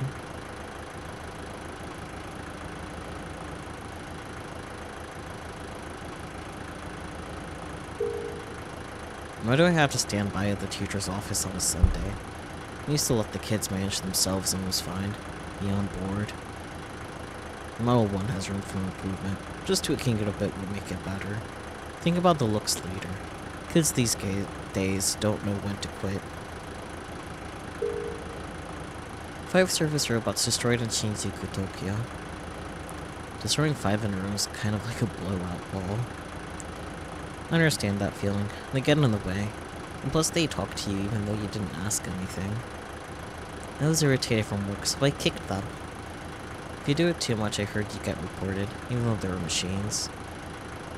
You don't need robots. He's going to stop them when they go out of control. This is also Exoskeleton Company's fault. Up until now, we were all doing fine despite our complaints.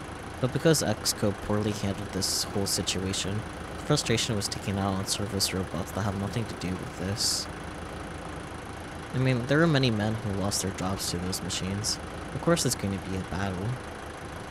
Speaking of, RI is making service robots, right? Okuda Kane said in the interview became reality. I think they should sue Exco. Seriously.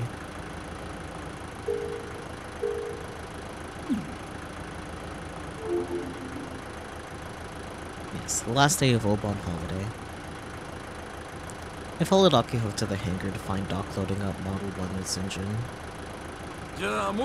Alright, I'm taking it. Okay, I'm counting on you. It's not your fault it broke. It's that damn Minato who sent us a defective part.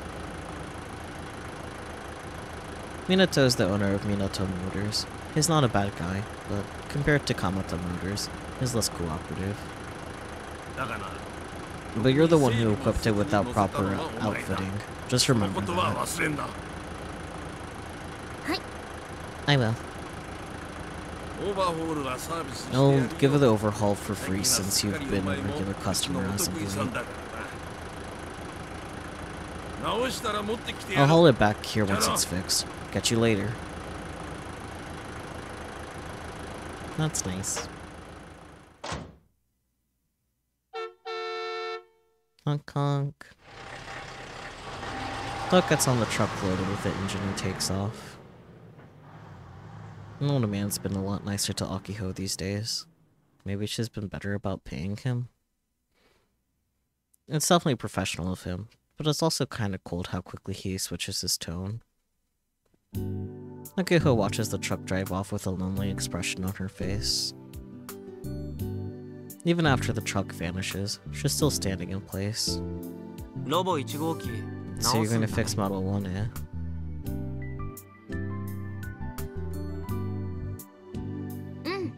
Yep. I feel bad leaving him broken like that. And you're always pretty attached to it. Attached, huh? You're not wrong.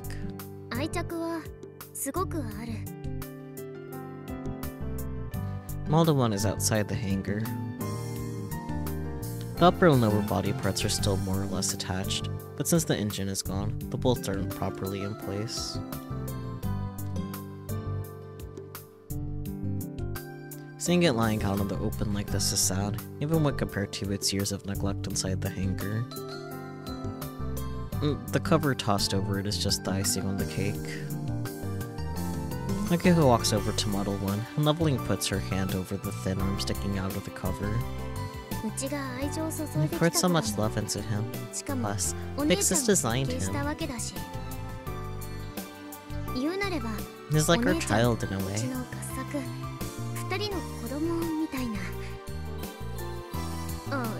Well, I guess it's more accurate to say he's all of the Robotics Club's child. Don't they always say that the more troublesome a kid is, the more lovable they are? I think I finally understand that now. That's amazing. You're gonna be an awesome mom in the future.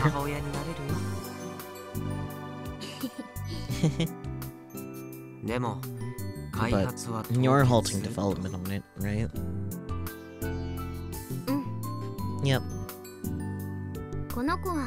I plan to have him built properly for another event, but not for the expo. I don't know when that will be. But I'm thinking I'll just chip at him bit by bit, just like I've always done, even if I gotta do it alone. I think there are things I can do in parallel with Gunbuild 2's development too. What about the storage fee? The VP seems like she'd hate stuff like that. I'll just have to be persistent about negotiating. Persistent, she says. Ever since Akiho became president, she's mostly forced her way through things. A far cry from negotiating. But we gotta prioritize gun build 2 from here on out.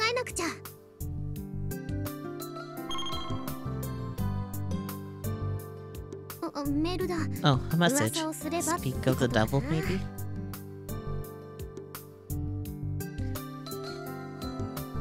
Akiho checks her Pokécom and I step away. Subaru's inside the hangar. He's sitting at the work desk in the corner with an open notebook, writing something down. I didn't ask him to come in today, yet here he is nonetheless. And not just today. He's been dropping by every day since the day before yesterday. One time, Akiho hadn't come here yet, so I asked him what he was doing, when he couldn't even enter the hangar. He said to designing gun build 2, because he can't work at home. He's been willingly coming in during the long holiday to work. He's serious. Where's that indifference he was flaunting out the other day when Akiho asked him for help? Nah, Subaru's far more reliable when it comes to doing actual work, so leaving it to him seems fine. I'll be liberated from babysitting Akiho for the time being. Still though, what exactly is Subaru staring so seriously at? I sneak up behind him in an attempt to take a peek, and... Oh, this is...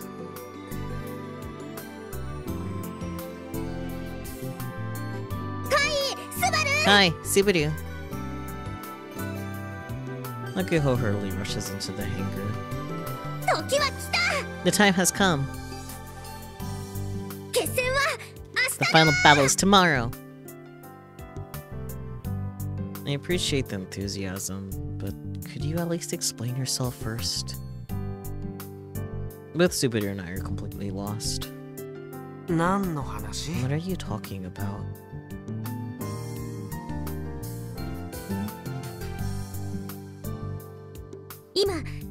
I just got a message from Tenoji-san. I told her we accept JAXA support after all, and she got back to me even though it's a holiday. She's so nice. Anyway, she told us to come to the Space Center tomorrow since they'll be open again. So, what's this final battle you mentioned? Isn't it obvious? Even though they're supporting us, we gotta make sure they know we're gonna build gun build 2 our way. You gotta stay firm on this, otherwise they'll take advantage of us. Just leave that part to me. I polish my negotiation skills by butting heads at the VP. Butting heads, more like getting a one-sided beating.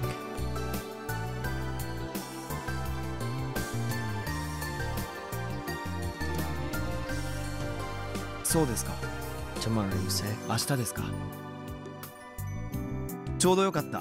Good timing. I was just putting together an outline we could use to discuss prototype Model 2's design. An outline? A list of notes and summaries. It's regarding practical issues like budget. I focus entirely on how we can build a giant bipedal robot. I came up with a number of proposals, trying to stay as realistic as possible. If we can use this as leverage, I think the meeting should go smoothly. Would you like to read it beforehand? Subaru points to the notebook on top of the work desk. Akiho looks at it with reservation. Then her eyes go wide. What in the world?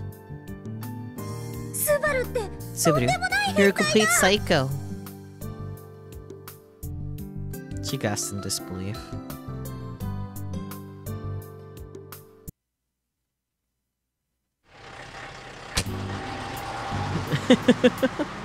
Frau just perishing. Oh dear. Despite there being a couple of staff and visitor vehicles in the parking lot, there doesn't seem to be anyone around.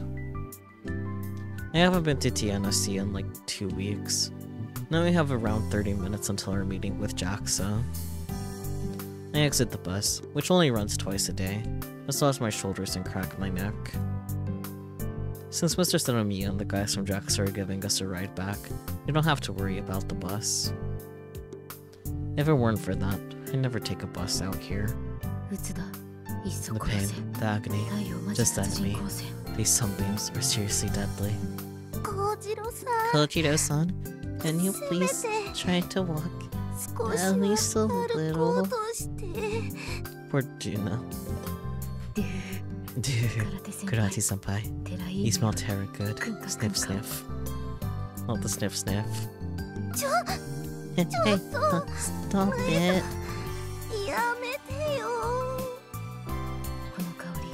You smell like vanilla. Is this thought trying to be sexy? Just die already, normie. God, no wonder we thought she was daughter, yeah. Uh-huh. But I was wearing her school uniform for once, and was leaning on tiny Juna's shoulders, just being dragged along. Since Akiho decided that Model 2 is going to be built by all of us, we forced Frau to tag along. She spent the entire time in the bus cursing us. Not my idea of fun. In any case, I was right to have Juna look after her. It was thanks to her that we somehow got Frau all the way here, despite the fact that she gave up on walking. It would have been impossible if it were me, Akiho, or Subaru. Jun-chan's pretty tough after all. She has a small body, and is rather cowardly, but those long years of karate training weren't for nothing. Frau, so true. At this point, I guess the reason she's so weak has more to do with her mental strength than anything else. Alright kids, listen up. Michi, our chaperone, gathers us in front of the H2 rocket replica and begins to bark orders. Bark, bark, bark, bark, bark, bark, bark. This dude was nowhere to be found when we almost got kidnapped, but he's here today as our advisor. So this is going to involve large sums of cash changing hands. It's a bad idea to have only students present. We're gonna decide on our stance for the meeting with Tennoji-san. Stance? Yes, this is an important pro tip. Japanese people aren't good at debates, get me? So? You guys never had a proper debate, have you? Of course not. Schools don't teach you that kind of stuff. Unless you join debate club, I guess. That's why I believe this meeting will be the perfect opportunity to train you in the art of the debates. Is he finally starting to act like a teacher? To that end, I won't be participating in the discussions at all. Zero. Zilch. Good luck.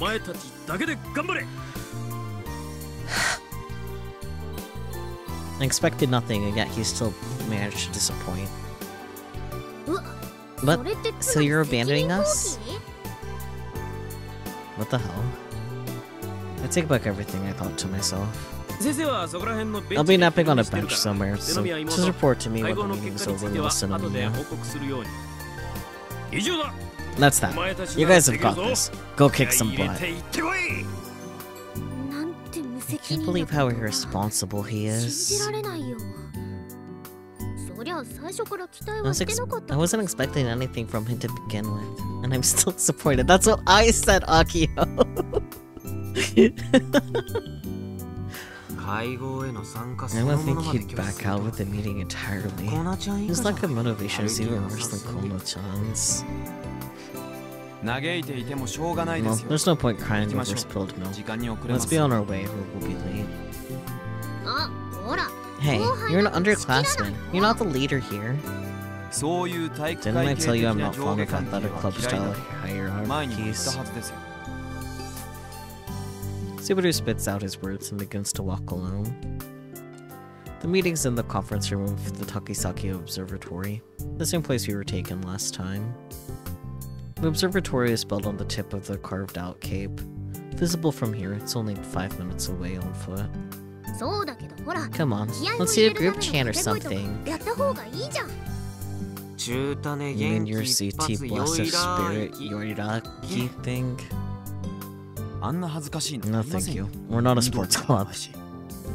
But it'll help us feel a sense of unity. Guys, wait up. Are we gonna be okay? Great question. The meeting with Jaxa starts on time, miraculously. There are only a handful of participants. 5 members from the Robotics Club and Tanoji-san from Jaxa. Akiho's pops isn't even here. Naya's so cute, cause Naya. Since Tanoji-san is the sole person in charge of this project, maybe that's not a big deal. Akiho seems displeased that her dad isn't present. That said, she easily succumbs to Tanoji-san's smile, an explanation that he had work. It'll just be us. Then, you need to build a new second unit, instead of the one you tested the other day? Oh, you'd like to build. I can read so good. The best. And that's correct. Wonderful news. Model 1's arms don't move, so it'd be difficult to support it, despite its unique build.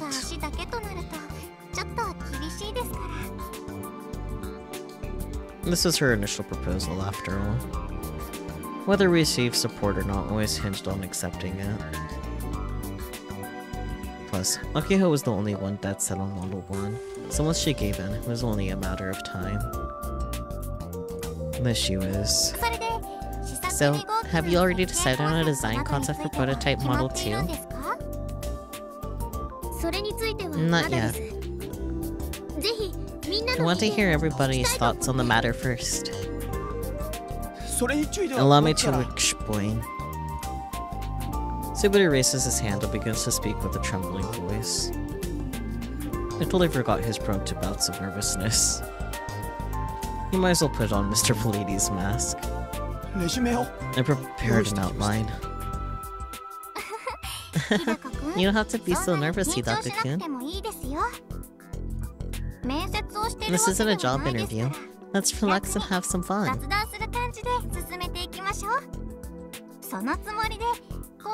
That's why I don't have the other TNSC folks come in today.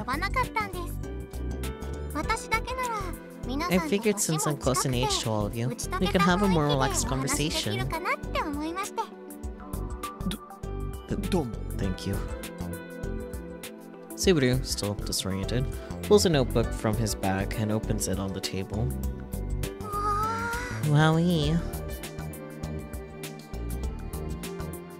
The pages of the notebook are packed with writing, so they are. Though typing in his Pokecom would have been easier, he seems to have chosen paper specifically to hide it from his dad. Subaru leaves the notebook at school, so his dad doesn't discover his helping us out. Subaru's high-strung nature and meticulous work ethic is what Akio called psychotic yesterday. Fair. Sorry, I know it's hard to read.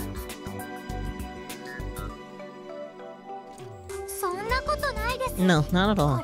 I think you did an excellent job. Finally, Twippus.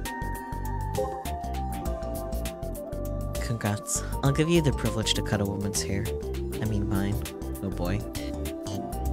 Ladies and gentlemen, at times, you need to fight to pursue your values. It's a beautiful thing to have a passion you are unafraid to fight for. What is a pervert? Someone like Sanamiya Akiho?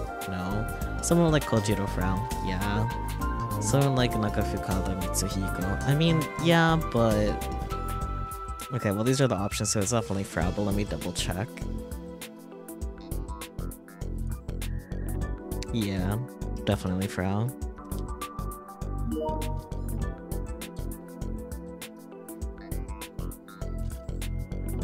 Today, I'm gonna try to stay quiet in the corner. Played 20 minutes on the bus, 2 to 1. Had a fight that was 1 frame close, but the bus shaking ruined it. I shouldn't play on the bus. Alright, going in. CT Robotics Club. Yoira Iki. Accusing Akio of being a pervert would be funny, but only if Akio replied. Yeah. Counting on your negotiation technique, Aki-chan. I'll be watching from the back. Are you? You are huffing way too hard. What are you trying to fight? I'll go with that one because it's funny.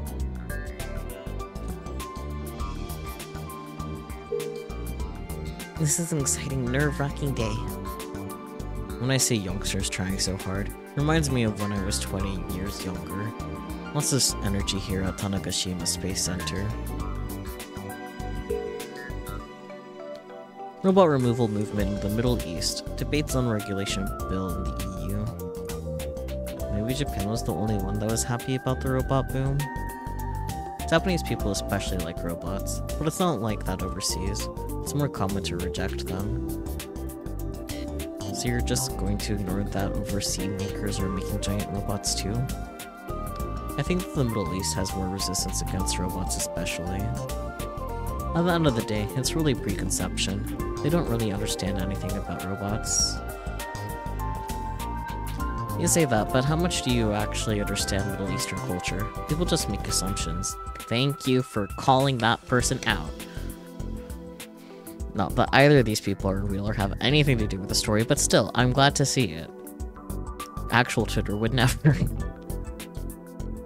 Must be a horrible sight. They're calling robots and hug the work of the devil. Oof. This is all because of XCO. Hug was getting accepted by outside countries because it wasn't a robot. I guess that's coming to an end. But XCO still hasn't officially apologized yet. Normally they'll already be getting destroyed by the media. Speaking of, yesterday Sugishita, the Minister of Infrastructure, was supporting XCO. I wonder if he has paid off the books.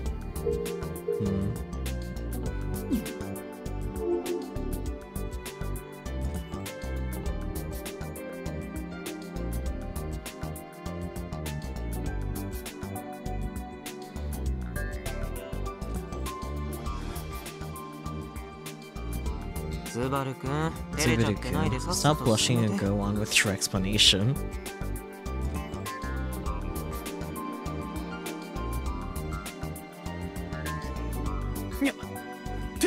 Not blushing.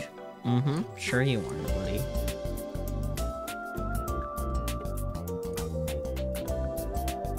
His face is all red.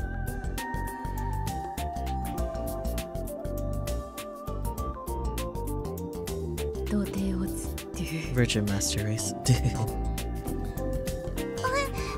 Huh? I could have sworn I heard Frau say something, but I chose to ignore it.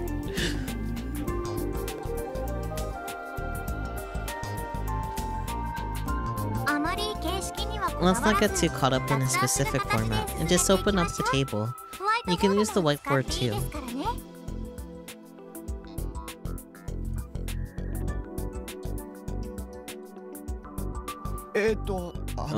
So...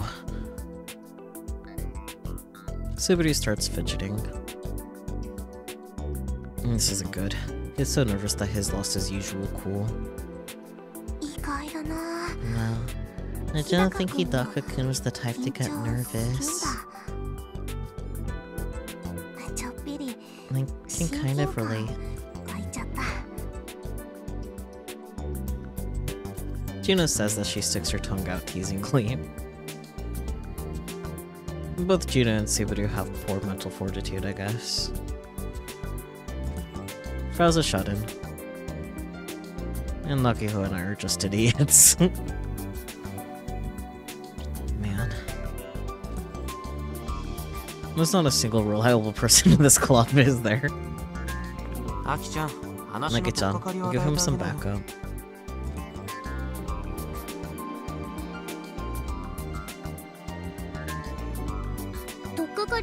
What should I do?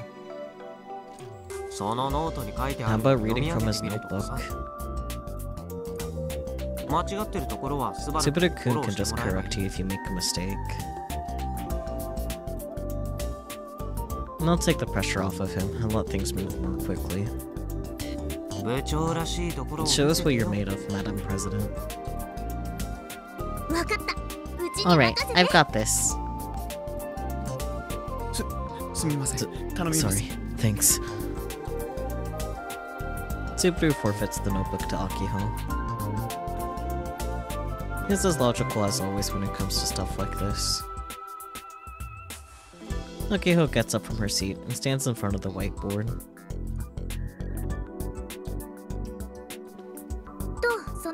But before we begin,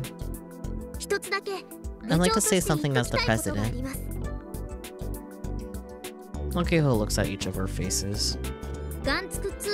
I want Gunbuild 2 to be something only the 5 of us here can make. I had June help with some chores during the construction of Gunbuild 1, but this time, I want all her talents to be used. Like something only June can do, or something only Frau Bo can do. Let's all build Gunbuild 2 together. Woohoo! Where does that leave me? The pilot, duh. I'm only good at playing video games, which means you're perfect to be the pilot. Well, whatever. I'm just gonna do what I've always done. Reluctantly become a pilot.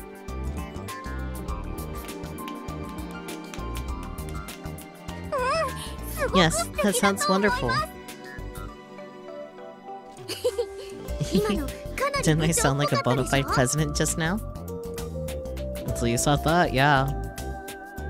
Alright. Enough with the pats on the back. Let's get moving.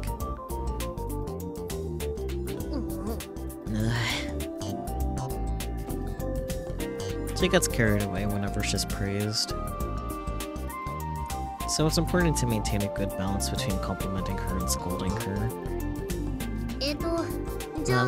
There's some sort of summary written here, so I guess I'll start from there. Good idea, Akiho. Is that okay, Subaru? Yes, please. Alright then, let's get started. To begin, I have highlighted the components needed to design prototype model 2. For each component, the most suitable option needs to be selected in order to end up with the best result. I plan on drawing the blueprints afterward. The components I have highlighted are as follows. Most importantly, what our performance at the expo shall be post-completion. Basic structure. Materials. Power source. Motor. Control method. Programming. That's what's written here. If we can decide on all of those, we'll have a good understanding of what the robot is going to be. For the record, Gunbuild 1 was designed to focus solely on walking. Noted. In other words, it's not to... These legs are just for show. It's this upper body is just for show. Keep the anime references to yourself, please. Subaru's cheeky nature briefly resurfaces. I guess is loosening up a little. On the next page I write about the reasons why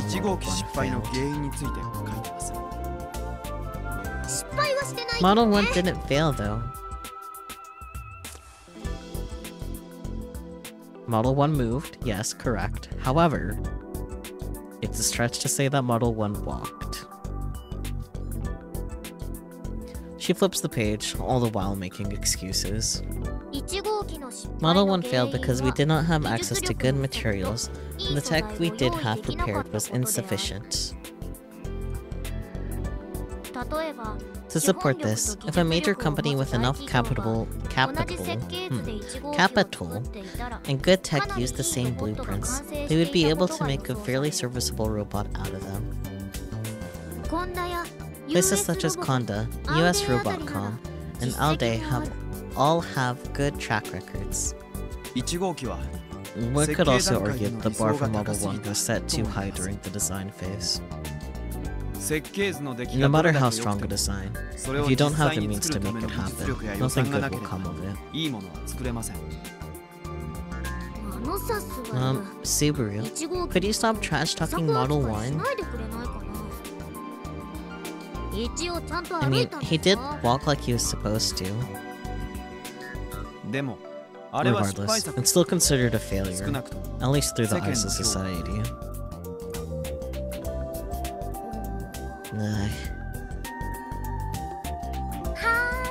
I have a suggestion. Tonoji-san raises her hand with a big smile.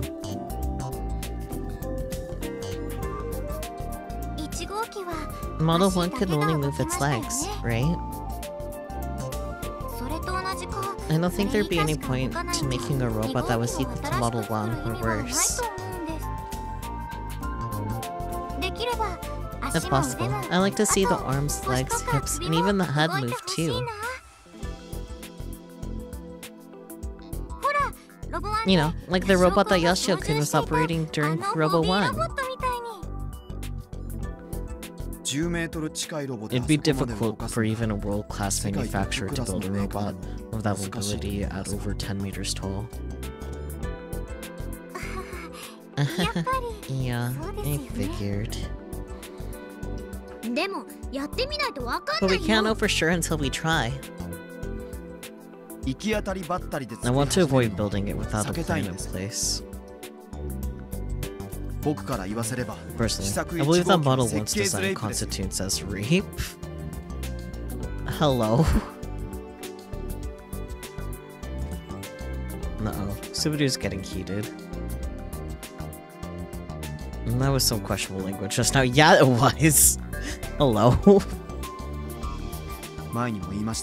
Like I said before, given how mangled the original version became, I feel bad for the designer.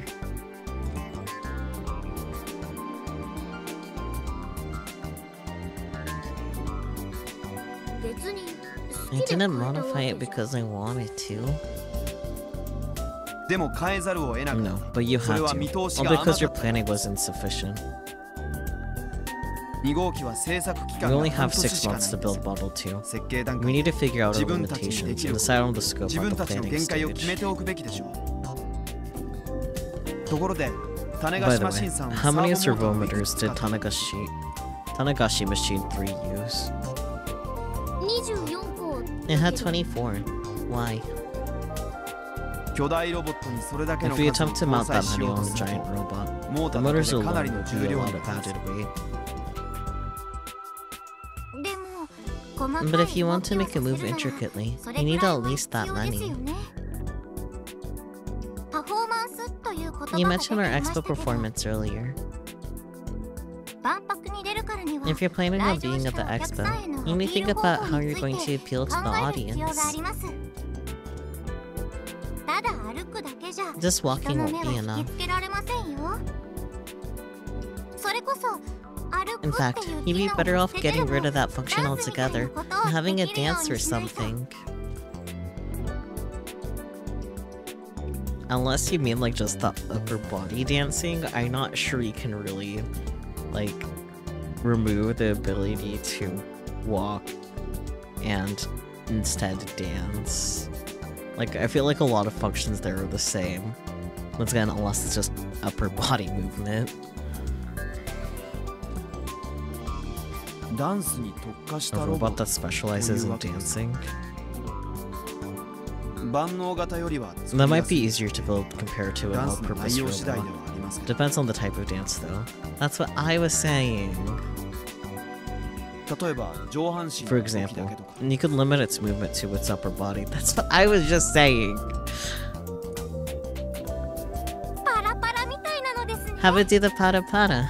Oh boy.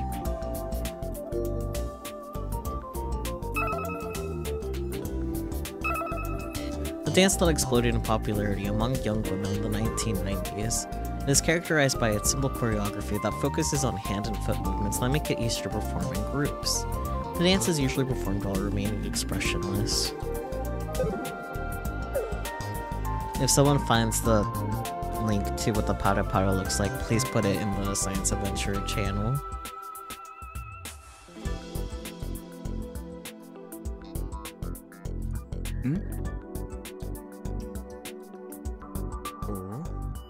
So that's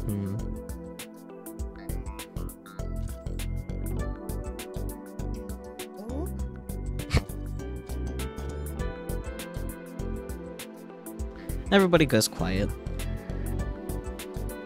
A moment of silence sets in. What? Do you guys not know the Para Para?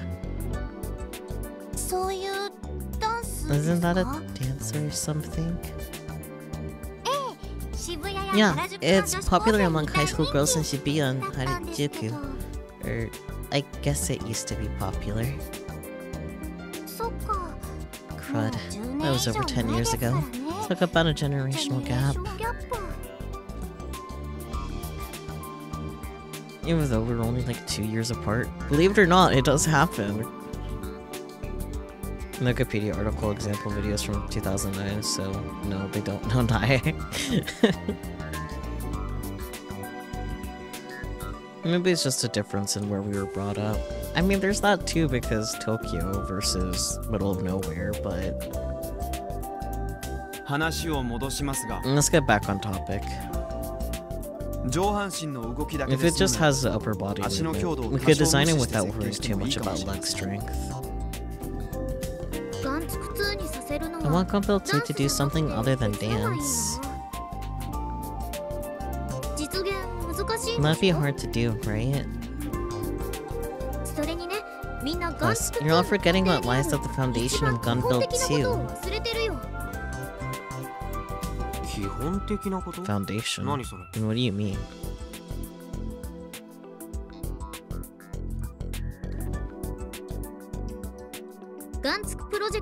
The official name for this project is Let's Build Gunbarrel Project. Gunpil 2 has to be Gunbarrel 2. Well, yeah, but dancing Gunbarrel, you know? Gunbarrel is a robot of justice, so strength and coolness are high priority. Are you saying a dancing robot isn't cool? Tomochi-san nods along to Akiho's words. She seems to be in agreement. Carmel dancing Gunbarrel, let's go. Does it have to be Gunbarrel?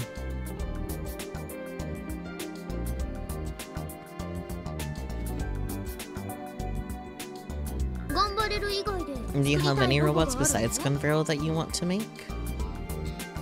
I'm just saying that we don't necessarily need to follow a pre-existing design. We could make a Robotics Club original robot, just like Tanagashi Machine 3 was for Robo 1. Gunbam OC, let's go.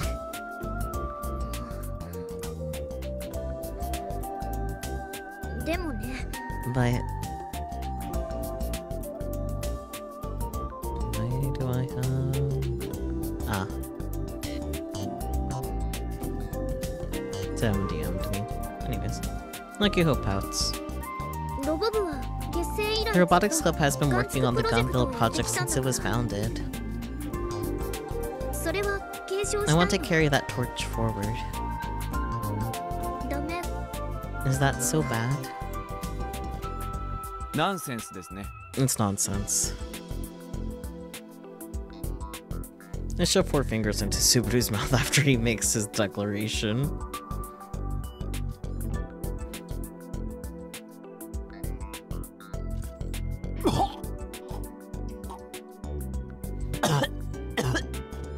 What's the matter with you? Nyanyo. Can you just let it go for once?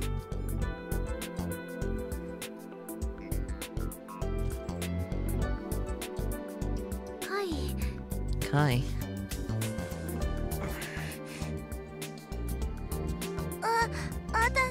I agree. Juno timidly raises her hand.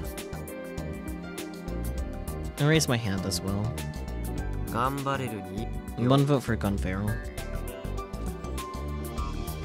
All eyes point to Frau. A virtuoso programmer has had her head down on the table, so we can't see her face. I shall wager my soul. Let's just consider her withdrawn from the vote. Yeah, fair. I also think it's a good idea. Let's build Gunfarrel. Oh, but they're gonna... But are there gonna be any trademark issues? Wouldn't that be copyright?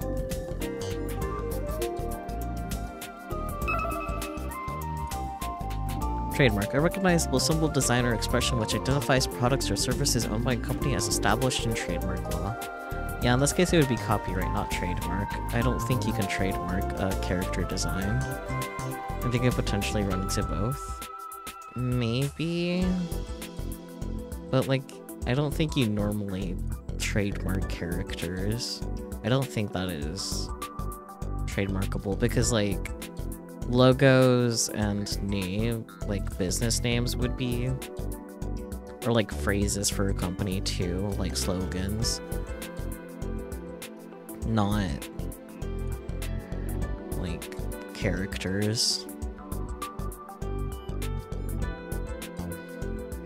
Stares directly at Robotics notes for making so many references and skipping right under the radar. It's because I'm stupid.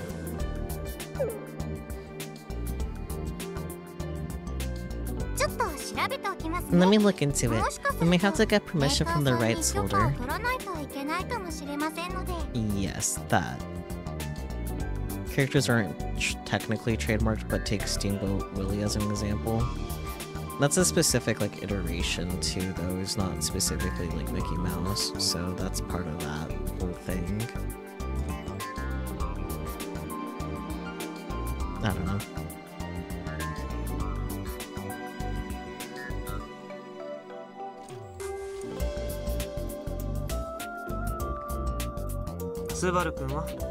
What about you, Subaru-kun?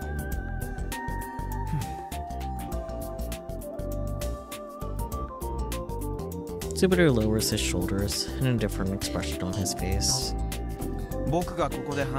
Even if I objected here, there'd be 4 votes for, 1 against, and 1 withdrawal. Then that settles it. Nakiho lets out a sigh of relief. Oh, and the dance stuff I mentioned was just meant to be an example of what we could do. I just wanted to stress that it doesn't need to be fully capable like a human is or anything. That would be too much. Let's see. I think in this case, it'd be great if we could recreate Gunfarrel's moves. Tanochi-san then glances over at Juna.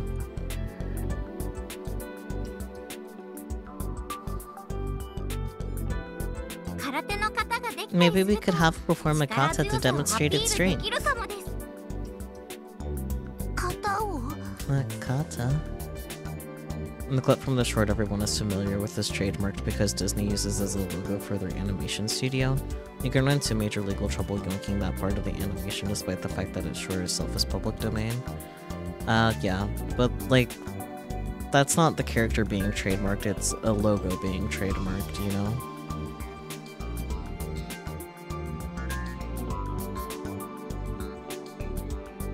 Still not a character being trademarked, it's the actual logo itself.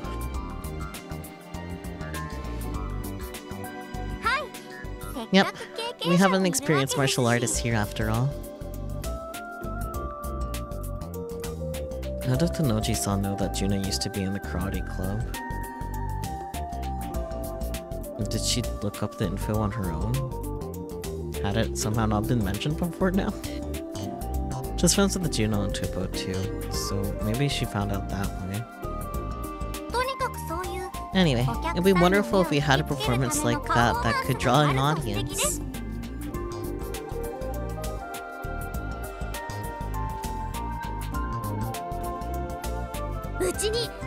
I have a great idea. Okay, Ho, already having regained her usual energy, raises her hand up high to solicit attention. What if we implemented a master-slave system and had Jun operate it that way?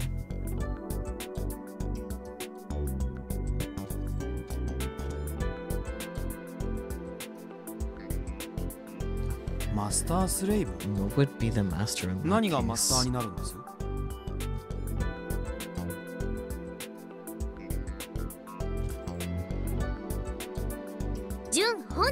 Jun herself. You mean that Model 2 would trace the movements of its human master, yeah? That's impossible. You watch too much anime.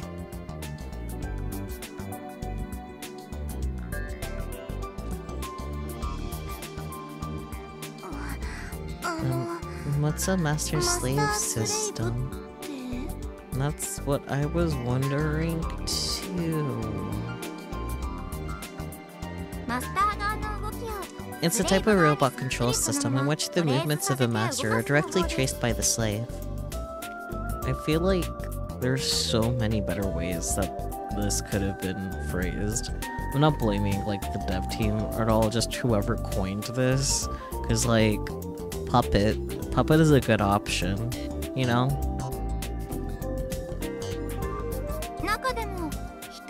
Out of all control systems, the master-slave system with a human master is likely the most intuitive.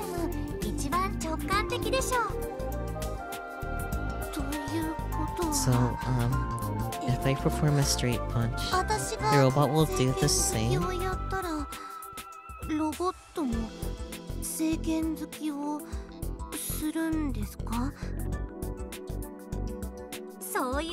And that's exactly it. Cool. But it sounds kinda scary.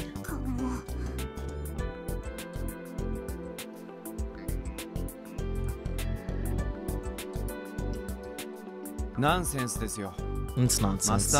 There are way too many issues that need resolving before a system like that could be used. The term robot itself translates into English as slave. There's a lot of fucked up shit regarding modern tech that only recently got rectified. I'm not surprised. If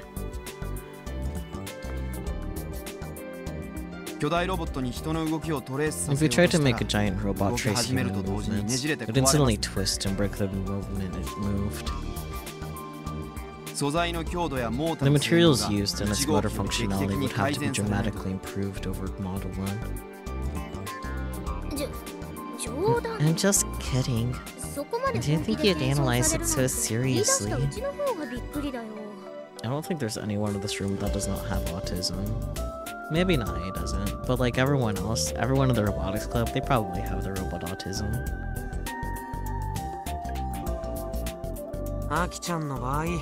It's probably hard to tell when you're joking or when you're serious, Aki-chan.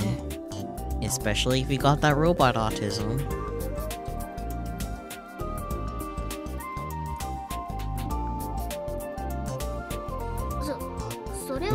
Well, sorry. But in all seriousness, in terms of the performance, I think we should have him do Gunbarrel's iconic pose. Yes, that's a good idea. Storm and Surge, Blasts of Spirit, Gunbarrel, Jakeen! And even then, Master-Slave versus literally anything else, or male-female versus plug and port. Another controversial terminology is, well, controversial. Yeah, true.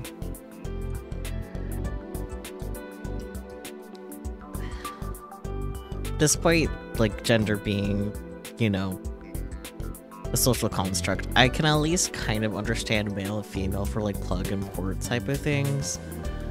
Even if it's, like, you know, what's the word? Explicit, I guess, is a word. But, like, that, like, kind of makes sense. Insert the thing. But, I don't know.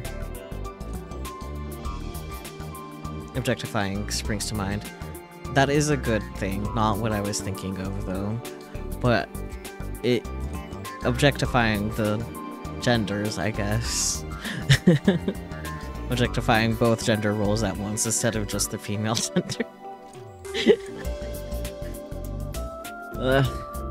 See, it's balance, it's feminism, because both genders are objectified. That's how that works, right?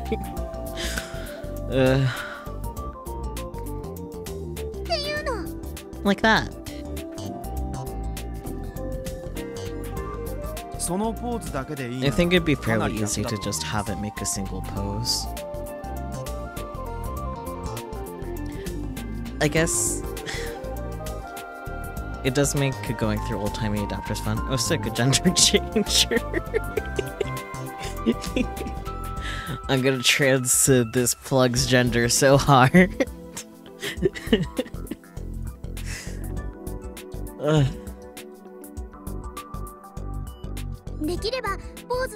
Though I'd like to have him do more poses if possible. What about the exterior? Are we going to recreate Gunvero's appearance too? Of course. Otherwise, no one will know that it's Gunvero. Hold up. Don't tell me you're thinking of cutting his exterior to make him lighter or something.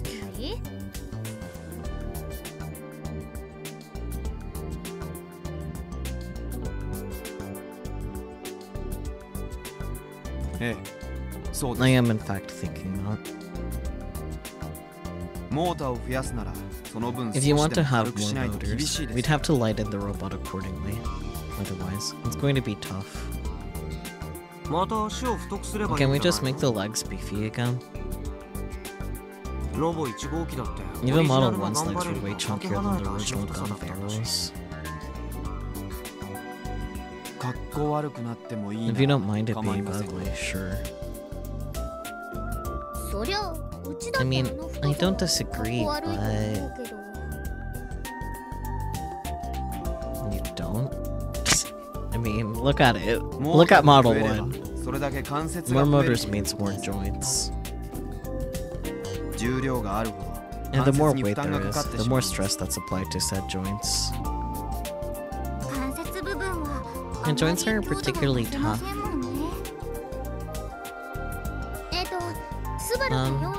Looks like there's some basic structural proposals in the notebook you prepared for us. Correct. They're actually related to our current discussion. Basic structure proposal number 1. Monocoque. Basic structure proposal number 2. Hobby robot type. Basic structure proposal number 3. Scale model. I have no clue what any of that means. Same. My personal recommendation is the hobby robot type. As we increase the number of motors, we shave off every bit of weight we can. No extra bells or whistles. We'll end up looking like the hobby robot Mr. Pallades used. Oh, you mean the legendary champion's most bestest of best partner?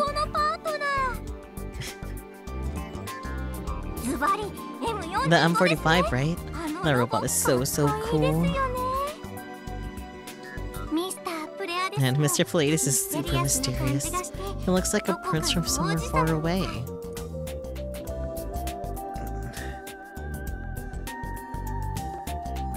Subaru looks like he's about to start writhing in agony in response to Noji-san's fangirlisms. I can't even hide my grin. But Subaru, without a proper exterior, it's gonna look super lame for sure. The audience isn't going to be happy. Noji-san said that performance is important, and looks are a part of that. If you're that set on its appearance, you should consider the third option. It says scale model. What does that mean? そのままですよ。 Exactly what it says. We build a robot that just stands still. 昔ガンバムが東京の Remember お the 台場 old に立った life-size Gundam in Odaiba back in the day? Something like that. 動かす必要はないから。 Since we wouldn't have to make it move, we could build it to look exactly like Gunvale. そういうのって Couldn't we just ask a model manufacturer to make something like that? I hear it requires a lot of skill to build a mold for that type of robot. We couldn't just toss a bunch of cash at a model maker and wipe our hands clean. Then we'd be at the model club. We have to make something that moves. Indeed, the Robotics Club makes robots, not exterior molds. And that's why we'll have to compromise on the skin problem. And if we're gonna half-ass it, we should just do away with it all. That's what I've been saying from the start.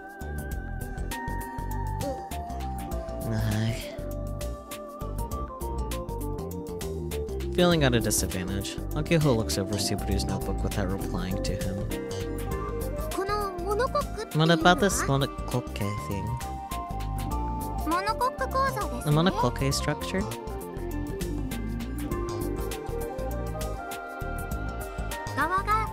Isn't that when the skin or exteriors basically merge with the skeleton of the body? Yes, well that's correct. Subaru is still shy around Tenoji-san. He's trying desperately not to make eye contact with her. If we're gonna make a giant bipedal robot, I think the monocoque structure is the most effective way forward.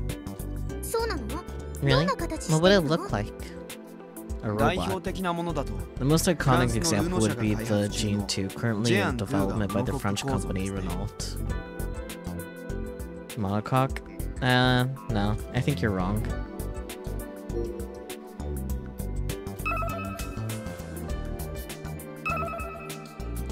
Fictional, a car company that was established by a French engineer in 1898, boasting over 100 years of operation. Currently, it's the largest car company in Europe.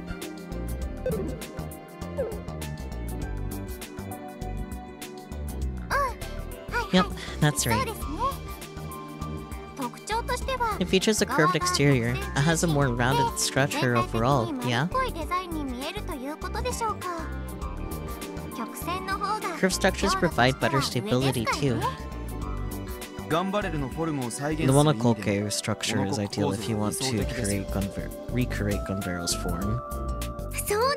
Oh, let's go with that. We still have to deal with the same issue as with the scale model. Who's going to design it? Designing it is no simple task. It'd be a special order. You'd have to ask a craftsman to design and build it. A model manufacturer, for example. And then, we'd outsource the entire project. It'd be costly. Well, this does sound very realistic. Oh. After seeing a slight glimmer of hope, Akiho's plummeted to disappointment as fast. Especially when we don't know how much of the bill JAXA is willing to front. I just figured I'd come up with as many options as possible, even if they're unrealistic. Tenoji-san, does 100 million yen sound doable? Tenoji-san rapidly shakes her head left and right. We can't give you that much. I figured. I honestly still believe that your robot needs to have a homemade feel to it. Plus, lots of makers besides Renault use structures for their giant robots, right? If we tried to do the same, only with a smaller budget and less tech, we have no chance of winning. I feel like the bar is way too high to come up with an idea that's appropriate for the budget. Of course it is. There's money being moved around after all. Besides, robots from all over the world will be there. If we just build at random, nobody will take us seriously. Hearing Tanoji-san's real talk makes me feel like we should give up.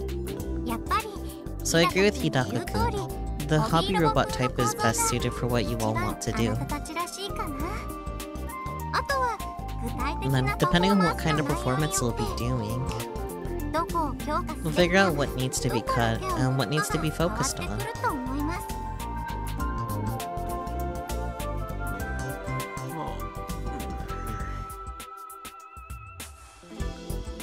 Ugh, I'm getting sleepy. Me too, buddy. I can only keep up with about half of what they're saying. Not that I intend on actually listening in to begin with. I might as well take a nap like Frau if I'm not gonna understand anything anyway. Or I could kill time playing KB. Michael will probably get mad at me if I do that.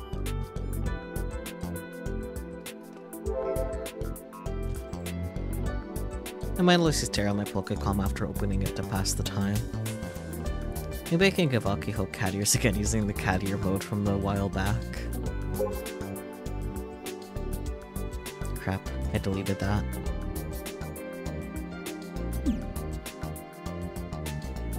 I'll do a search and download it again. It finishes in about 30 seconds, so I boot it up.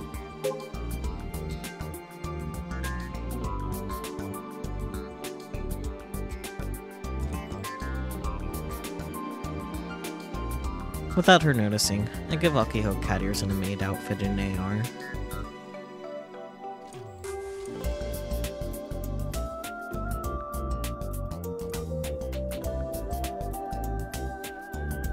It's hilarious watching her have a super serious conversation dressed like this. I want to take a picture, but since you can't mute the camera shutter sound, I end up refraining. But with Subaru's proposal, we still haven't solved the issue of it not looking like Gunferrle. Then what would if we put stickers on it that have Gunferrle's color scheme? People are imaginative. They might realize that it's Gunferrle from the colors alone. That'd still be so lame. In that case, all I can say is you should give up on its appearance. Plus, Model 1 was fairly ugly.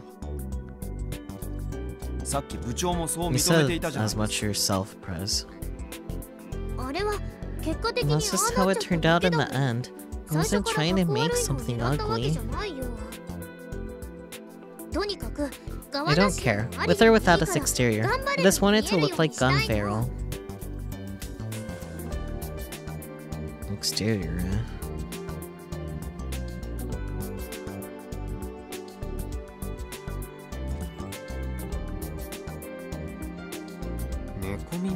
Just like this cat ear maid.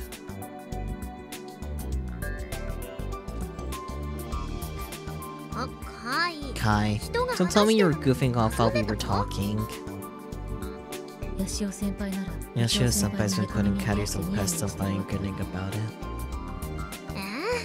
What? Again? Curse you, Frau. She was speaking on my Pokecom this whole time. I told you to stop giving me cat ears. More importantly, about Model 2's exterior design.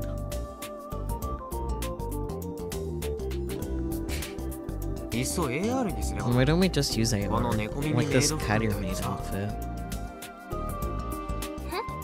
Huh? Everyone looks lost. Like Subaru said, you have to keep it lightweight. That's how you remove this exterior plating. It's our only choice. But as a trade-off, if you look at Model 2 through U-Dual, you'll be able to see it as the cool Gunferrle. That just sounds like a cheap trick. Who cares if it's a cheap trick? そもそもロボ1号機の Model 外 1's 見だ exterior was 子 nothing 供 but a 騙し cheap 以外 trick 何者 too. でもなかったし。そうだけど Yeah, but アイディアとしては it's an interesting idea. 側を実際に造 We'll 形する remove 手 the 間も need to 省け actually ます mold ね。 an exterior. 僕は I'm 賛成 for します that. どうですか How about it, Akiha-chan?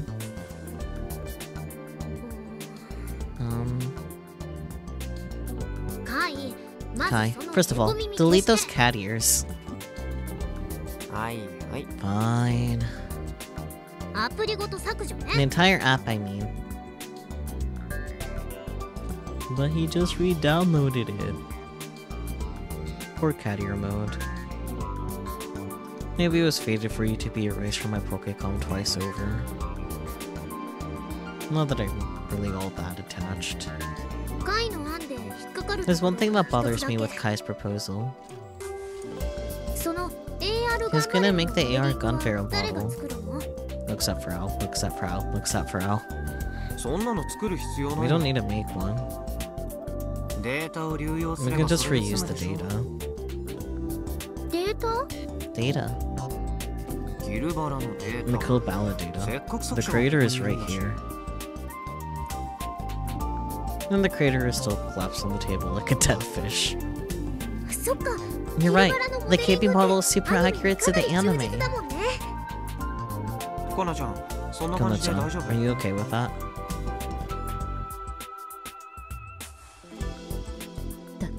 大丈夫 No だ problem. 問題ない Everything's fine. Well, there you have it. っていうかあれ I mean, 私 I がモデ didn't リ do ング the したんじゃ modeling, ないし though. 東京にいる私 It's the のサー master. クルの It's the 仲間 masterful 中 work 中 of 安正の Chichuyu 力作であります Yasu Masashi, one of my group mates in Tokyo. ハンドルネームは Lame handle though, right? その Do we need to get permission from this Chichu-san? いいんですか踏んづけてやるって言えば If I tell him that I'll step on him, he'll do anything. 何者 What だよ、 kind そ of の person 中 is 中 this guy? 38歳最新 He's 38 with a wife and kids. His hobbies are building plastic models and 3D robot modeling.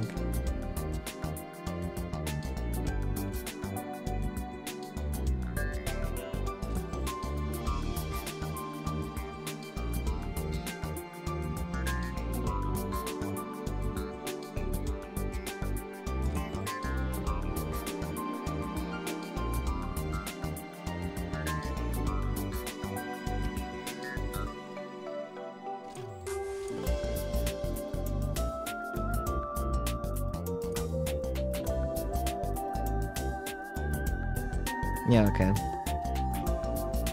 10 years older than daughter, not him. I guess it says kids, not just kid, but still. ただれた関係 You're having a sordid affair with him? サークルの He's just a 仲間だ member of my group. たまに背 I 中を step 踏 on んで his あ back げてた from わけ time だ to time. 広げ的展開はみじ This ん isn't some eroge. 東京は恐ろしい Tokyo sounds terrifying.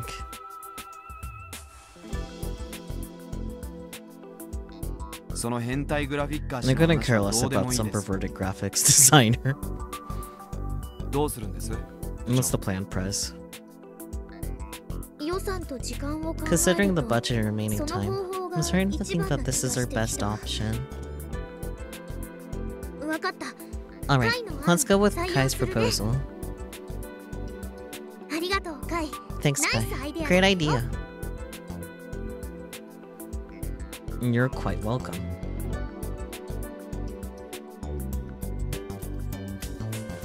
So when is this meeting gonna wrap up? There are a bunch of other items of business in Subaru's outline. If we tackle them all, it'll take ages. As far as I'm concerned, this is just one big waste of time. And I don't know what you missed, because I don't know when your browser crashed, buddy. I'd like to go home now.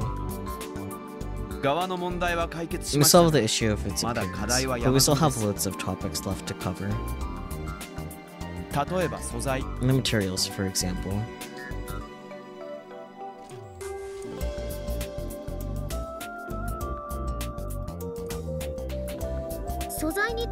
I remember seeing a few proposals regarding the materials in your notebook. Right after you determined Chi-Chi was definitely not Daru. I don't think you missed much then. I don't know. My memory's not good enough. Even if we were going to go to the hobby robot route, the giant bipedal robot's weight is on a different level. By simple calculation, if its height is 10 times taller, its weight will be 1,000 times heavier. Really? Yep, cubic volume. Oh, I knew that too.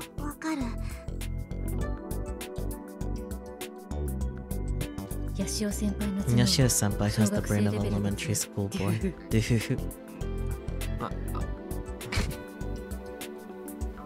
1 meter tall gun barrel weighing 10 kilograms, scaled to 10 meters with the same material.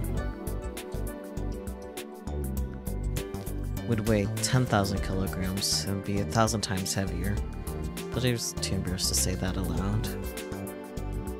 If it's gonna be that much heavier, it's not going to make a difference if we change materials and the like. And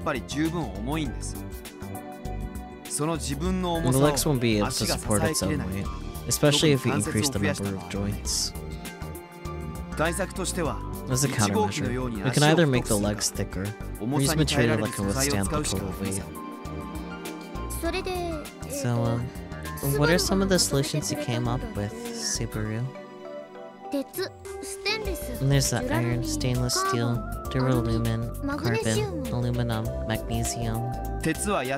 Iron is cheap but heavy. Aluminum is light but expensive. And compared to iron, it's not as durable. And whether we prioritize the material's lightness versus its durability is also something we have to think about. What should we go with? If we're going to make the robot dance and perform karate contest, I feel like we should use a lighter material. Why? The heavier it is, the more torque it requires in order to move. The lighter, the less torque. I see. So that's with the power and movement in mind. Also, it may be harsh on the budget, but there's a technique that uses a new material that's gained traction.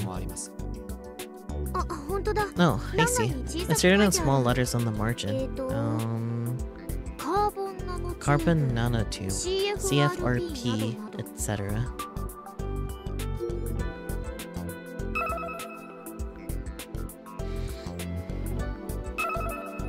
CFRP, short for carbon fiber reinforced polymer, a reinforced plastic material that contains carbon fiber. Carbon nanotube, a carbon allotype characterized by its unique shape, which resembles a hollow cylinder formed out of multiple hexagonal carbon components. Its lightness, strength, and elasticity would make it the perfect tethered material should space elevators ever be built. You were gonna make a joke about how they should use nanotubes?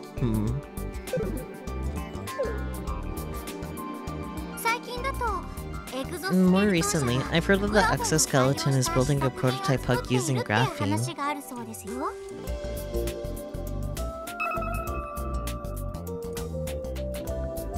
An allotype of carbon consisting of a single layer of carbon atoms arranged in a two-dimensional hexagonal lattice, the basic structure of the carbon nanotube.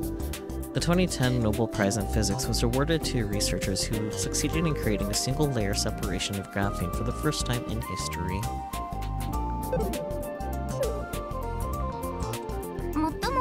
Granted, they don't make giant bipedal robots, but if they use carbon nanotubes and the CFRP to make the robot, wouldn't it turn out more like a scale model? And the Gundam in Odaiba also had a steel skeleton with a FRP skin.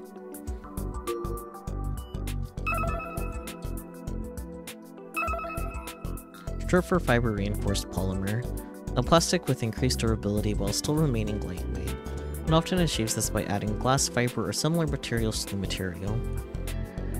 Okay. In addition to having excellent heat resistance, it also features insulation against high electricity.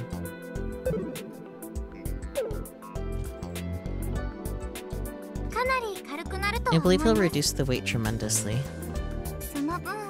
But the cost increase will be just as large. やっぱり無理です。 So that's a no-go. Making all the parts out of carbon fiber reinforced plastic would be a little much. But I think if we applied a sheet of CFRP onto the surface of aluminum, that alone would drastically improve its durability. なるほど。 I see. If we do that, can we stay within budget? Well, Her laughing leads me to believe it'll still be a sizable chunk of cash. Recently, mass production in new materials has become simpler, so it's way cheaper than it was 10 years ago.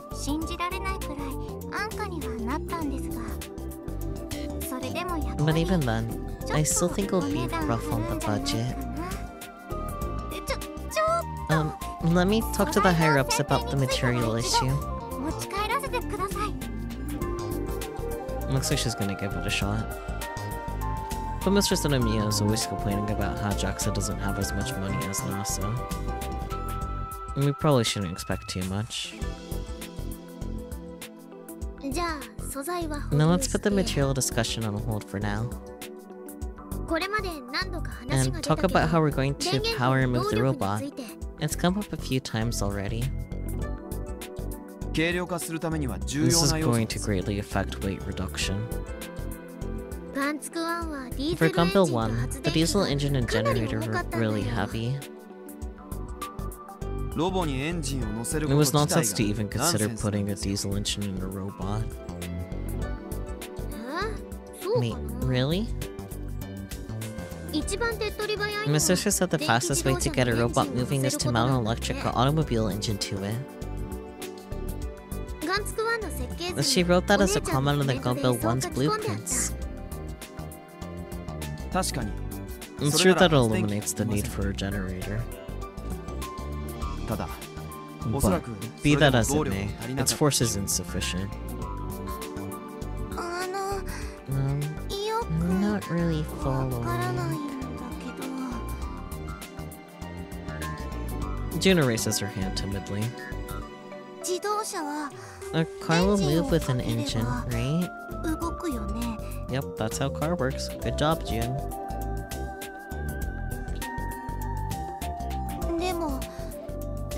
But are engines not suited for robots?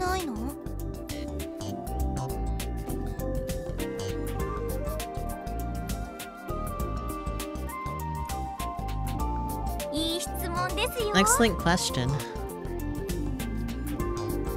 She sounds like a teacher. I mean...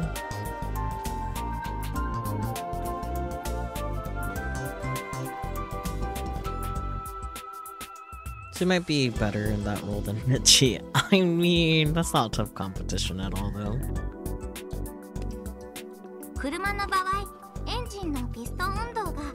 In a car, an engine's piston movement is converted to rotary motion by the crankshaft in order to turn the wheels. I really should stop putting cookies in my mouth.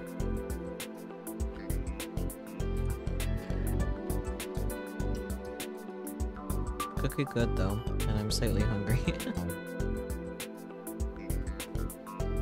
The struggle TM.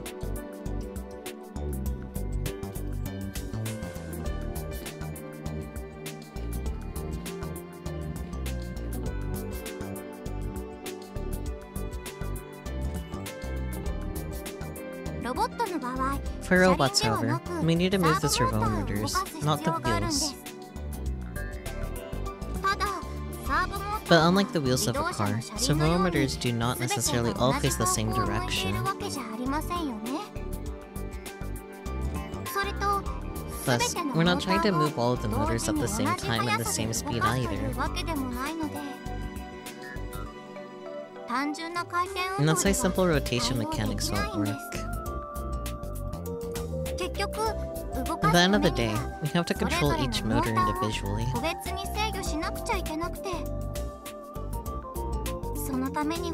And in order for us to accomplish that, we require electrical power. Model 1 converted its engine vertical movement into rotational movement, which then activated the generator.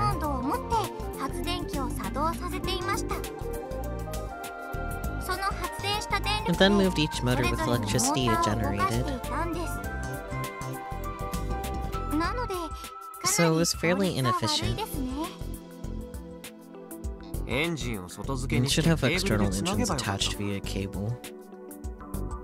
And then I wouldn't have had to get inside that stupidly awful cockpit. Like an umbilical cable? Excuse me? Okay, I'm glad I'm not the only one stunned by that. Is that different from an umbilical cord? The reason I didn't go with cables is because I was prioritizing walking.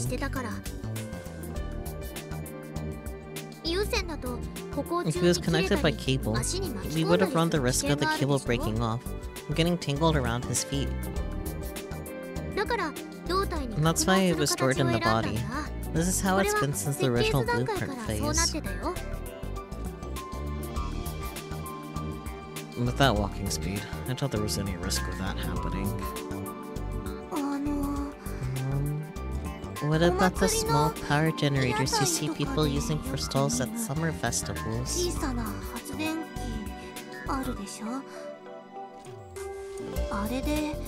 Why couldn't we use something like that to generate electricity?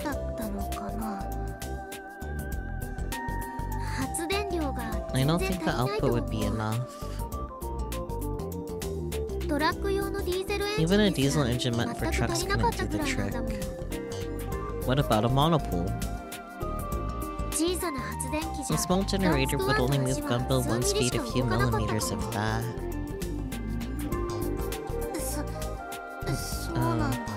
Okay.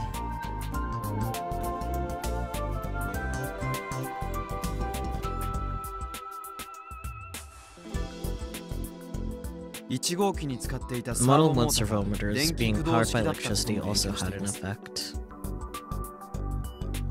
There was just way too much power consumption. That said, if we use hydraulics or pneumatics, the devices would be too heavy and hard to control. Expensive too. This all sounds like a giant pain in the ass. If only there were a generous person out there who'd be willing to part with their used power shovel for free. And then we could utilize its hydraulic motor.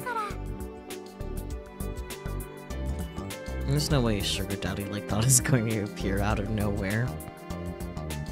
Then I guess we gotta go with wired electricity.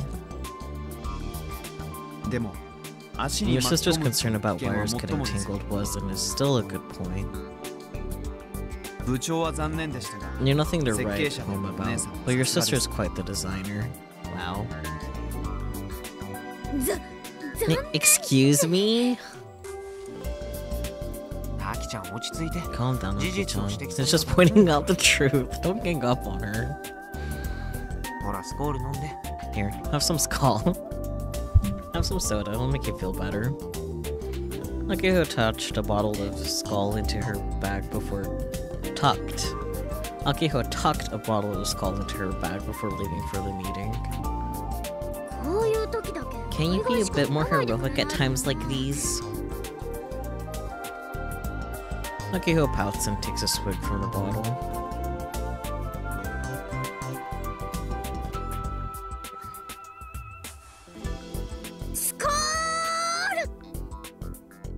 Yeah, I think you guys got the idea. I don't have to yell that.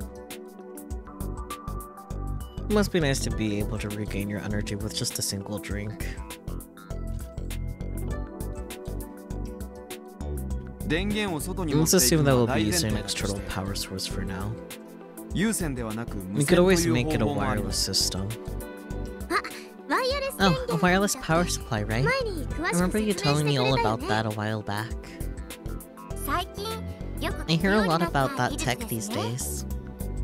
Pokecoms have wireless power supplies. In terms of consumer products, stores sell them for hobby robots.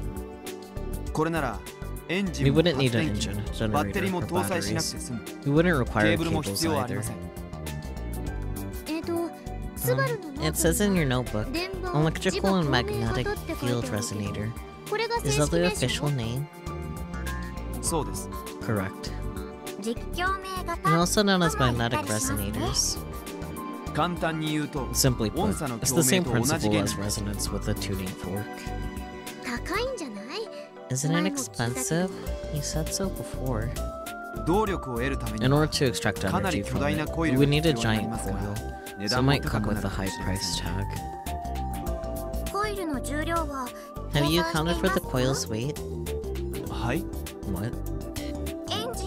I'm gonna mount a large coil on the robot instead of an engine or a generator, right? How heavy would this coil be? I imagine it would be slightly lighter than the total sum of a diesel's engine weight compared with the generators. Since Model 2 will likely require more power than Model 1, the power device would need to be bigger than Model 1's. Comparatively, a coil would be on the lighter side. Would it provide sufficient power? That I don't know. One of the cons of a magnetic resonator is that its transmission efficiency is less than optimal. For the size of that device we're dealing with, you may not be able to extract much power from it. For real? Oh, don't get me wrong. I'm not saying we can't go wireless. There are other kinds of wireless power supplies. Why don't we consider those too? Other kinds? Looks like the thought hadn't crossed Subaru's mind. He looks uncharacteristically confused.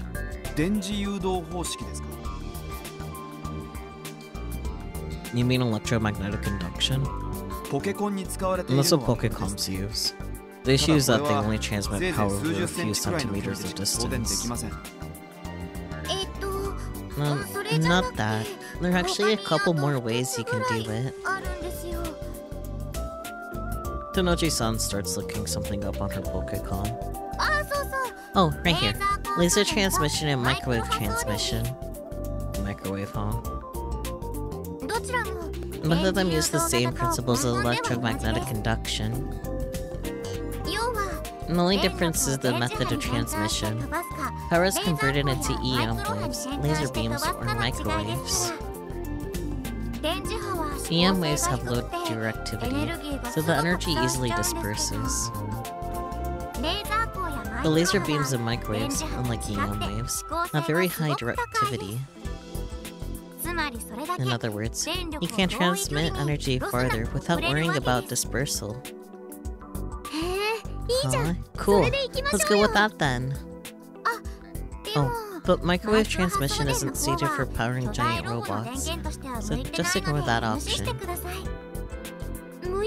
Wait, why not? Since we've been launching microwaves, the entire surrounding area would be like the inside of a microwave oven. Everybody nearby would certainly die.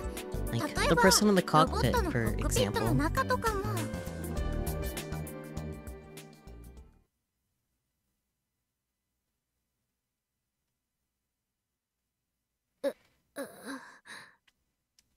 Understandable reaction. Also understandable reaction. This is the same reaction.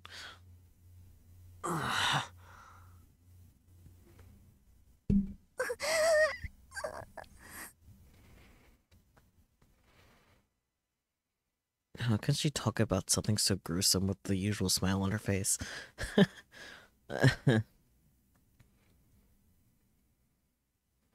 Like, she's smiling, but her eyes aren't. What about laser transmission? Is that safe? If you point the laser at someone, they might die.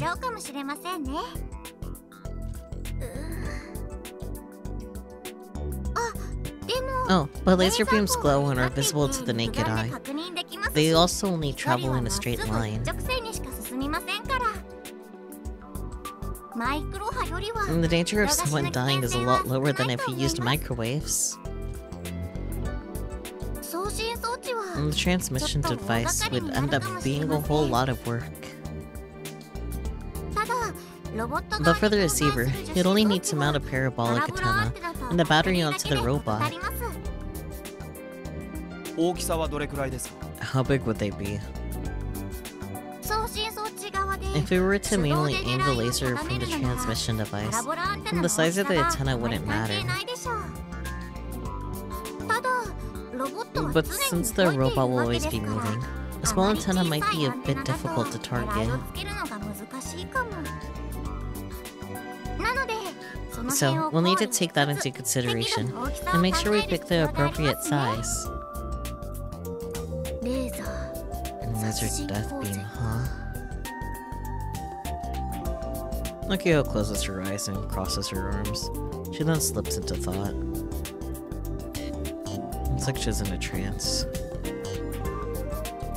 I can understand Akio's hesitation on this. This is far too dangerous for any of us to handle. We should stick to the safe, wired option. Akio's eyes suddenly open wide. She has a grin on her face.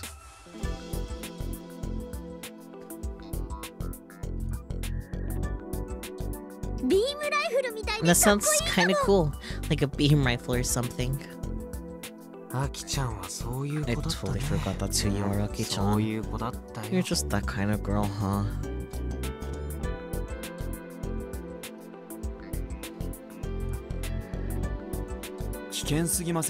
Isn't that too dangerous? If you make a mistake, someone could end up dead. And we're going to use something like that at the expo venue? I'm scared.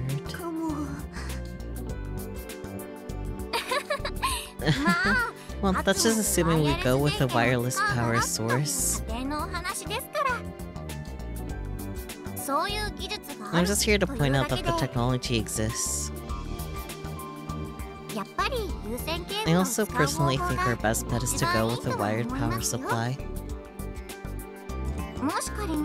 If we were to use the laser beam transmission, we wouldn't be able to have a pilot ride the robot.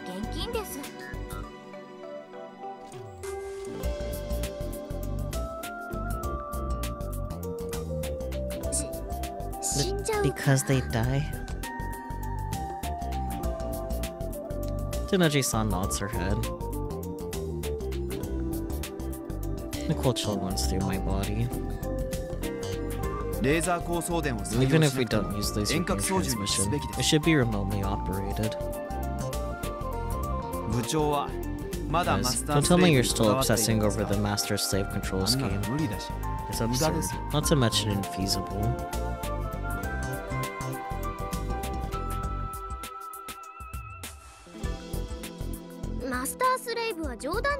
I told you I was only kidding.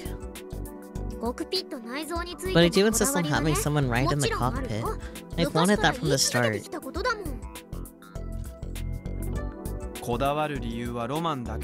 Only because you think it's cool, right?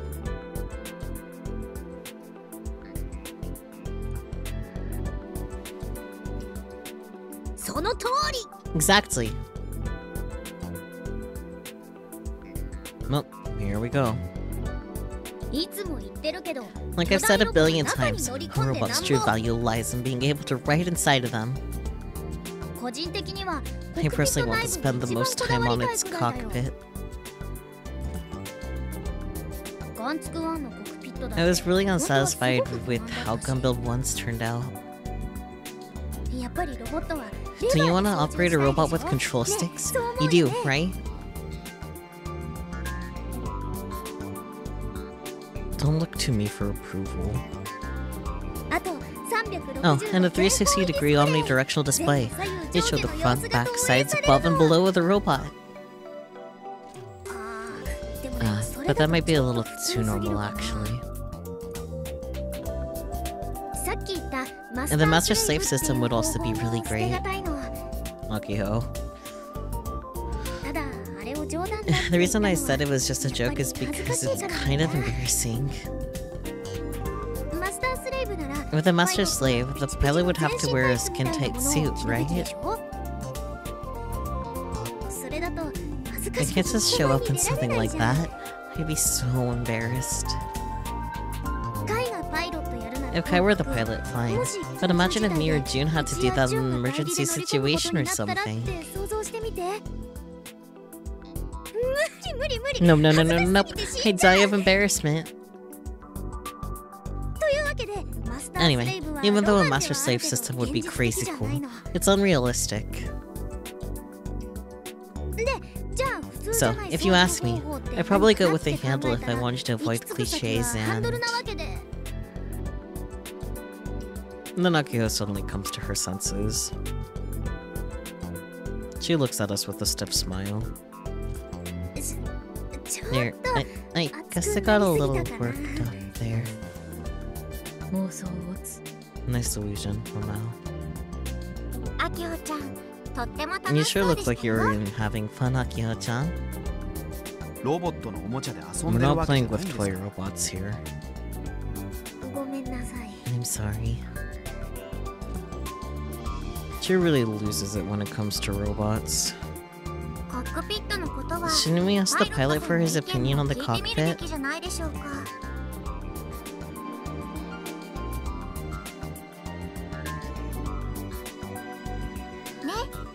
Yoshio-kun?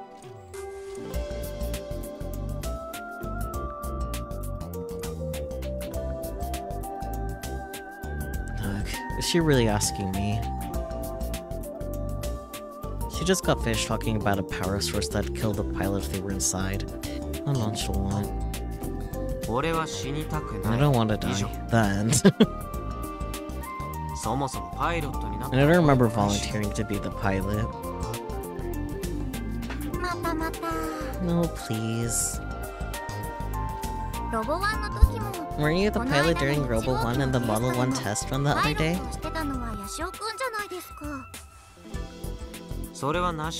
Pure happenstance. I didn't want to do either. You forced me to the pilot Model 2. I'm quitting the Robotics Club right here and now. What? Don't say that. I told you, I don't want to die. If you're using laser beam transmission, remote control is a must.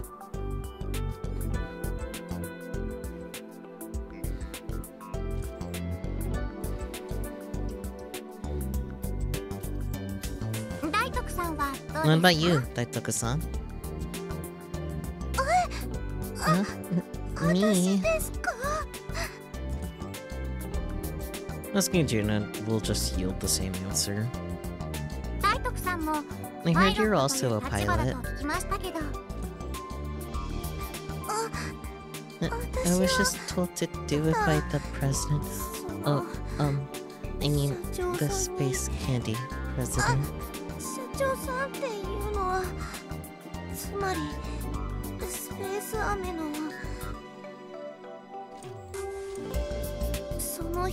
He keeps telling me to do it, and I keep turning him down. As you should, dear. As you should.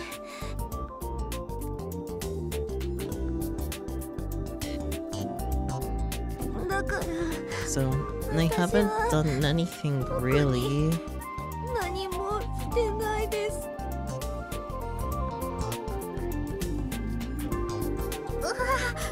Well, don't cry. Tonachi-san gets flustered when she sees Juno's tearful eyes. She hands her a handkerchief and starts rubbing Juno's small back. Alright, I understand the current situation. Make pretend. If you were the pilot, which method would you prefer?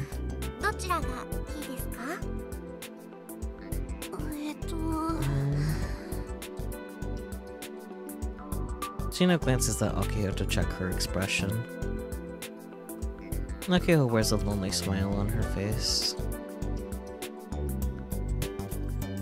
I figure she'd try and pressure Juna into it, but I guess she's given up. I don't want to die either. Yeah, that's a fair thing to want. Well, of course not.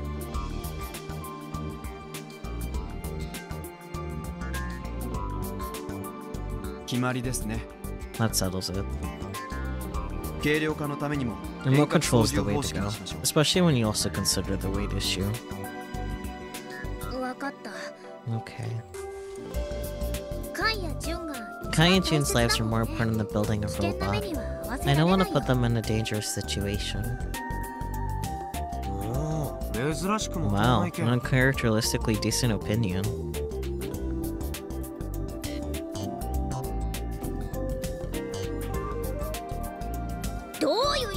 What's that supposed to mean?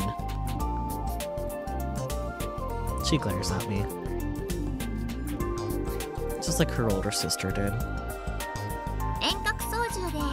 So, we're gonna make a giant robot that's built like a remote-controlled hobby robot. In that case, this should be right up your alley, Yashio-kun. You got me all wrong, Tanoji-san.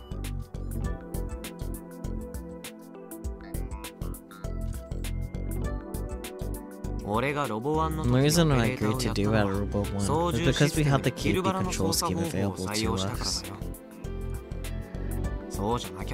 Otherwise, it wouldn't have made a difference if it were me or not. In other words, I pause for a beat so that everyone hears me clearly. I'll never pilot unless it has the same control scheme as Killvalid. Got it. It's like everyone's trying to make me the pilot against my will. If we go the remote control route, we eliminate any danger from the process.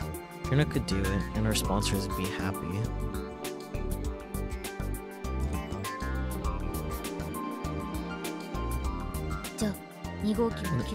How about just programming KP's control system into Model 2? Thank you for stating the obvious, Frau. Frau, who had been facing down on the table this entire time, suddenly mumbles. I didn't see this one coming.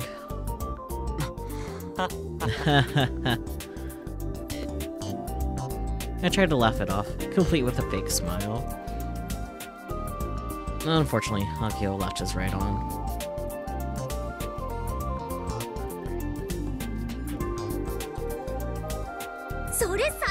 Let's do that. Like, seriously? Frau mentioned it herself, but surely means she's going to program it for us, right? I've been waiting for you to step up to the plate, Frau.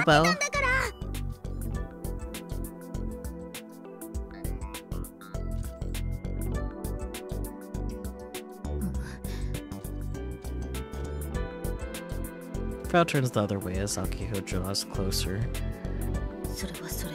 That has nothing to do with this. This is your chance to show us what you've got. We need your programming skills in order to make Gumball 2, Frau. So pretty please write us up a program, please. If you agree to do that, I'll ditch the cockpit system. I'm also for implementing KB's controls. In fact, I was thinking of asking Furugori to construct the overall control system for Model 2. The quality of Model 2's programming is likely to become its most important element. If we have a reliable control system, we can overcome spec issues.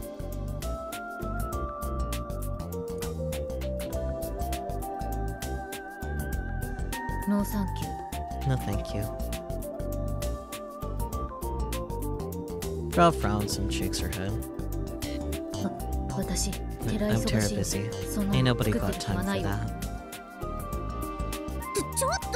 But wait, you're the one who brought up the idea. I'll tell you exactly what happened. I proposed implementing KB's controls. Before I knew it, I was tasked with doing the whole control system. I'm sure you don't understand what I'm saying, but I don't really understand it either.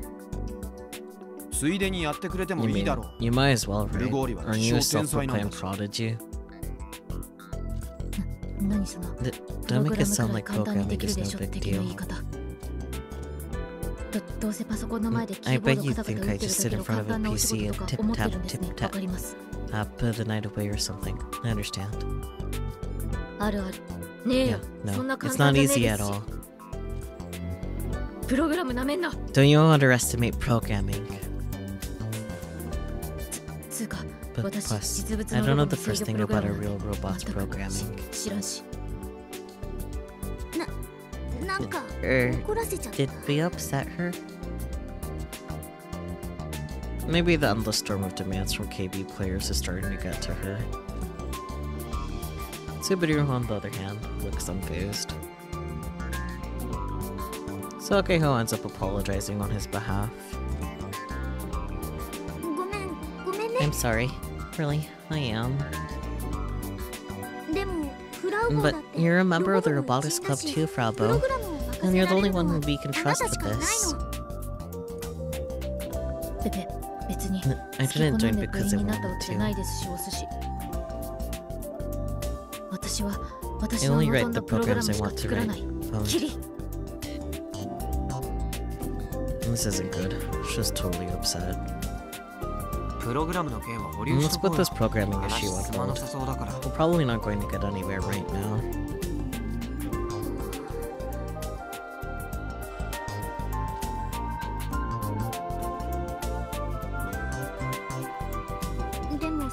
And then, let's talk about the pilot. I guess they'd be the operator since they'll be remotely controlled. We're going to have to put that on hold too, because we don't know what the control method is going to be.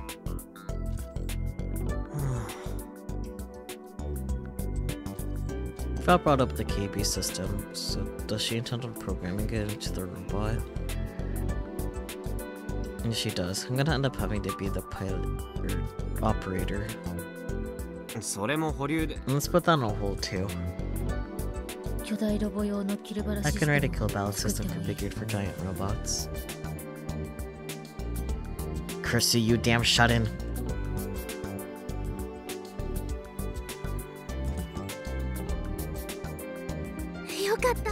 Thank goodness, you're a lifesaver, Fraubo. So now that we've decided the control method and the operator decided on... Wait, hold on. Are you sure? Just like that?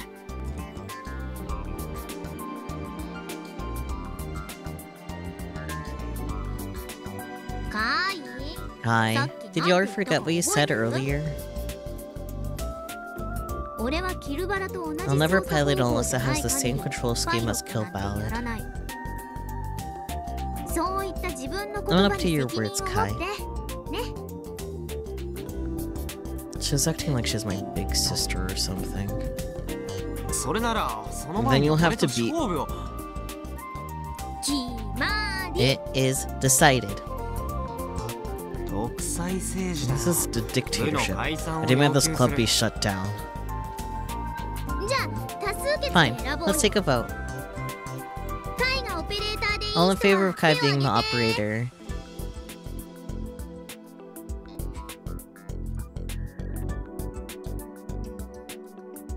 Everybody raises their hands. Gee, I'm so popular. Guess I dug my own grave. Then I have one other request. What is it? I'll be the operator.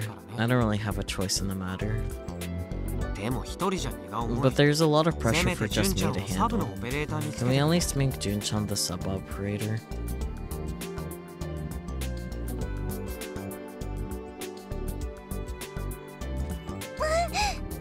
Huh?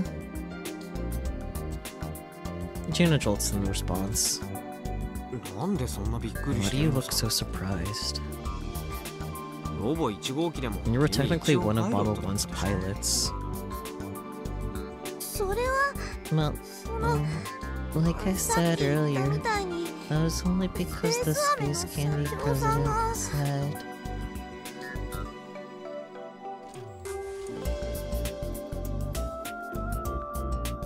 2号機でもスペ Is ースア Space メ車 Candy のスポン going サ to ーを継 continue 続 to するんです sponsor us through Model 2's development?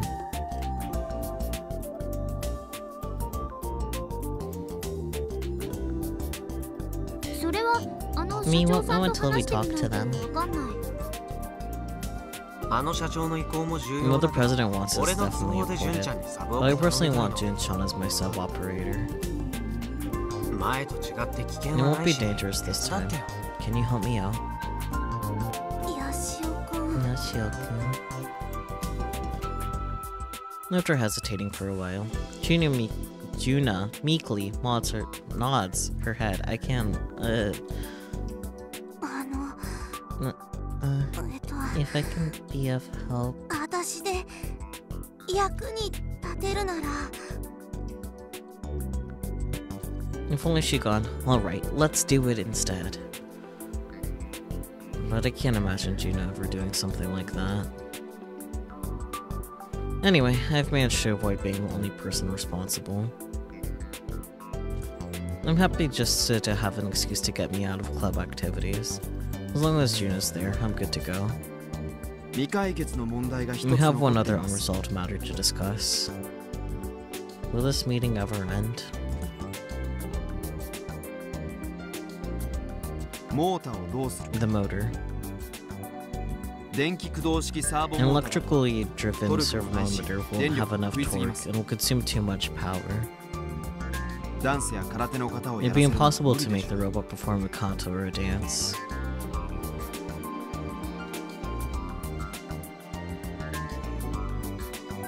やはり Lots of makers use hydraulic systems. Thus, they have a long history of being used in industrial robots. 実績もありますし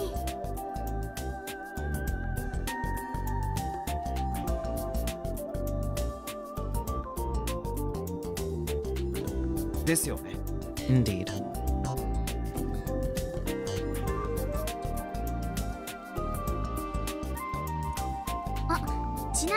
What if we tried using that thing? どうかなあれって What do you mean by that? こないだ空から The 落ちて thing き that た fell from the sky the other day. The mono... せい Yeah. I drilled 4 of my fingers into Akiho's mouth.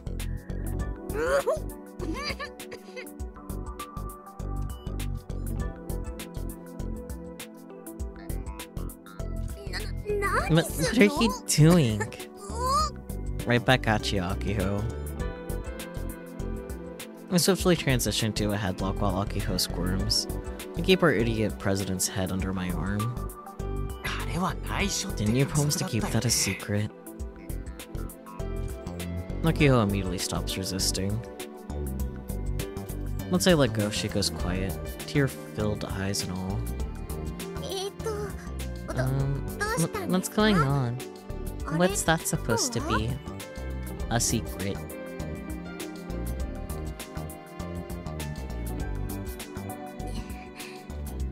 Gunbonium alloy.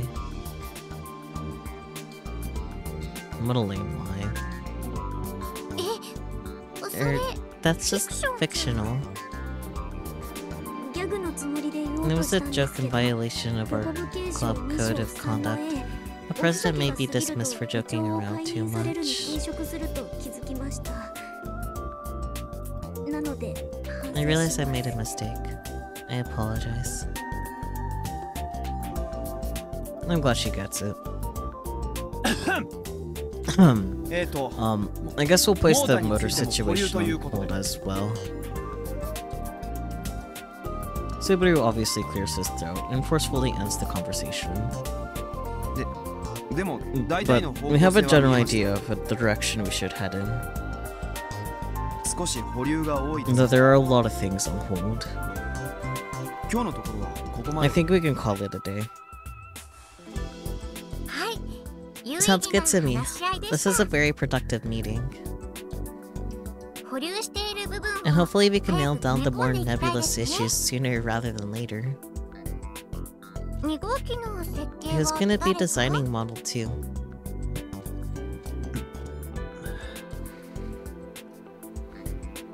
Subaru softly raises his hand. もちろんうちも口 I'll を出 also し be ます。 contributing as well. 頑張ってくださいね。 Best of luck to the both of you.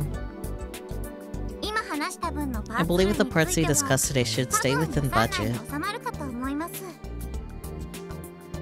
素材だけは The materials ちょっと保留 situation is して on ます hold, が、 but I'll try and 偉い negotiate 人 with the と交 folks 渉 up して top to get them なん to とか出し cooperate. てもらえるようにしますね。スペースアメ社さんで Space したっ Candy け？ Company, was it? スポン If サ they ー can を continue their 継続しても sponsorship, らえるなら that'd be a huge help 私たち too. としても助かるかも。あきほちゃん、 Okay, Ho-chan, 先 can 方 you の go and 社長 talk さ to ん the と president? 話してみてください。あ、は Ah, of course. い。でも、 But ちょっと I'm 驚き kind で of す。 surprised. You wanna try the space candy? You just submit candy, so... はい。何がですか？JAXA はお金ないって That always went on お父 about how さんに JAXA had no 現物み money たい and に聞か stuff. されてたから。うちら今日の But 話し after all 合 our いでかなり demands, 好き放 I 題 can't 言 believe ったの you に、 agreed to あっ provide さ the り資 funding. 金を出してもらえ Just る like なんて。 that. この支援事業っ Was て this 実 the は the とんでもない blah ビッ blah? グプロジェクトだ Is った this り whole support project actually a part of some 知らない much ですよ。 larger thing? ビッグプロジェクト No, だなん not て at all. そんな全然違いますよ。 Not convinced.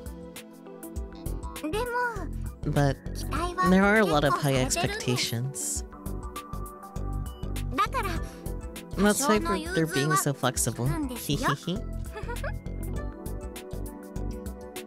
Tonoji-san giggles, but once again, her eyes are not laughing. Just who is this girl?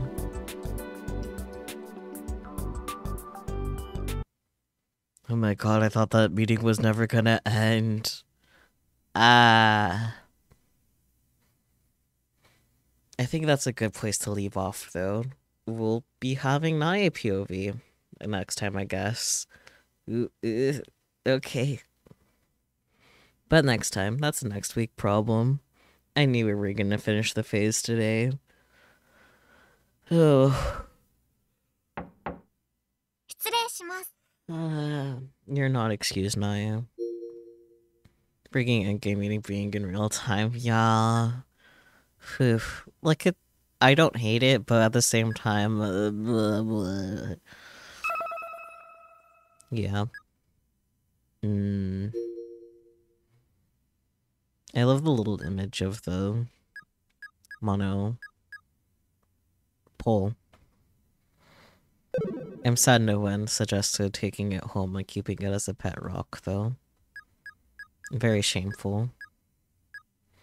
These kids don't know what they need to. You're talking about. The monopole frolicking outside in its natural habitat. So true, so true.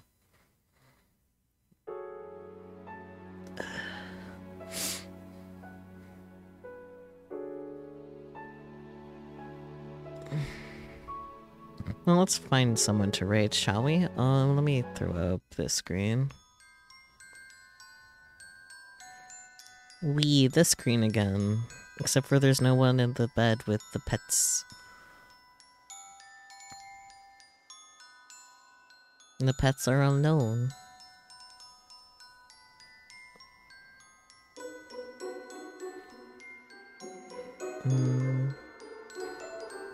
There's no chance someone else is. Yeah, I'm the only one.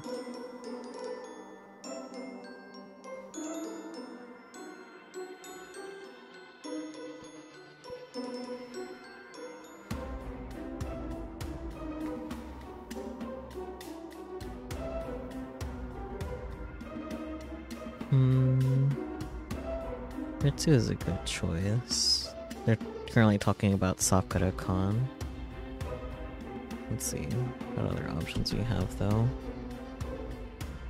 Aqua's power washing.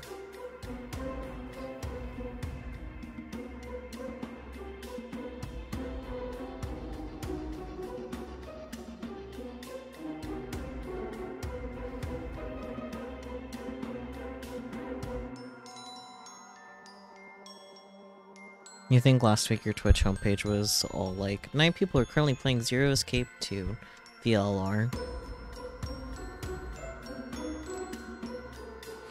Virtue's last reward.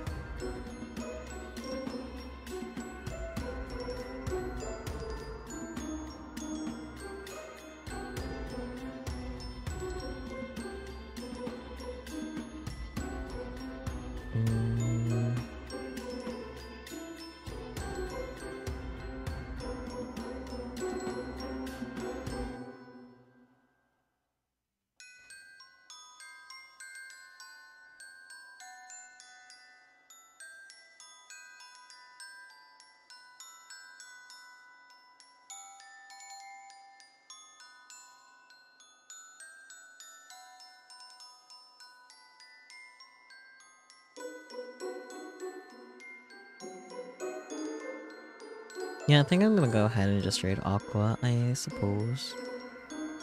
Aqua's playing some Power Wash Simulator. I need to play Power Wash Simulator again on stream.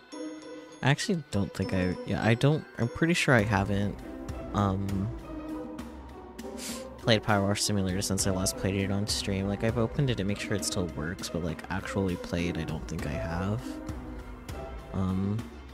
Oopsie. It's a fun game. Power Washu. So true, bestie. Oh, let me snooze that ad break. But yeah, thank you guys so much for joining me. I know we didn't complete, we didn't complete the phase, but I feel like, yeah, I established last week pretty firmly we're not doing a full phase in one stream ever again, because learning that Power Wash Simulator wasn't actually in the game as of time. Honestly, that's valid. The fact that it's Square Enix is interesting to me too. It's like, oh, okay, Squeenix, got it. But yeah, thank you guys so much for joining, especially if you were also here during Gleeful Company, because that was also fun. I really need to do more collabs again, but it's hard to find the time. Quickly explain all the crossovers though. I'm a little confused about that, but Squeenix being like, you know what would be cool? Power washing. And you know what? They were right. Collabs. Okay, spooky. Oh yeah, I was wanting to say it during the Lethal Company collab, but I found it really funny that the 3 people that I ended up playing with, all of their names started with A. Like, amazing how that ended up working out. They have a Final Fantasy series of things to wash in the game. Just name one. Yeah, I haven't gotten beyond like the second map, I think, so, and I haven't really watched anyone play Power Wash Simulator in a while too, so, but yeah, I don't have any thoughts in my head, but I think you guys know that and come to expect that at this point, right? Right. The first DLC you heard about was a SpongeBob one? Ah, interesting. Okay, now that you said that, I think I vaguely remember that, but enough talking about Power Wash Simulator. Let's go watch Aqua Power Wash things. I think that's the thing to go about, yeah. Science Adventure series is science adventuring. Yay! I'm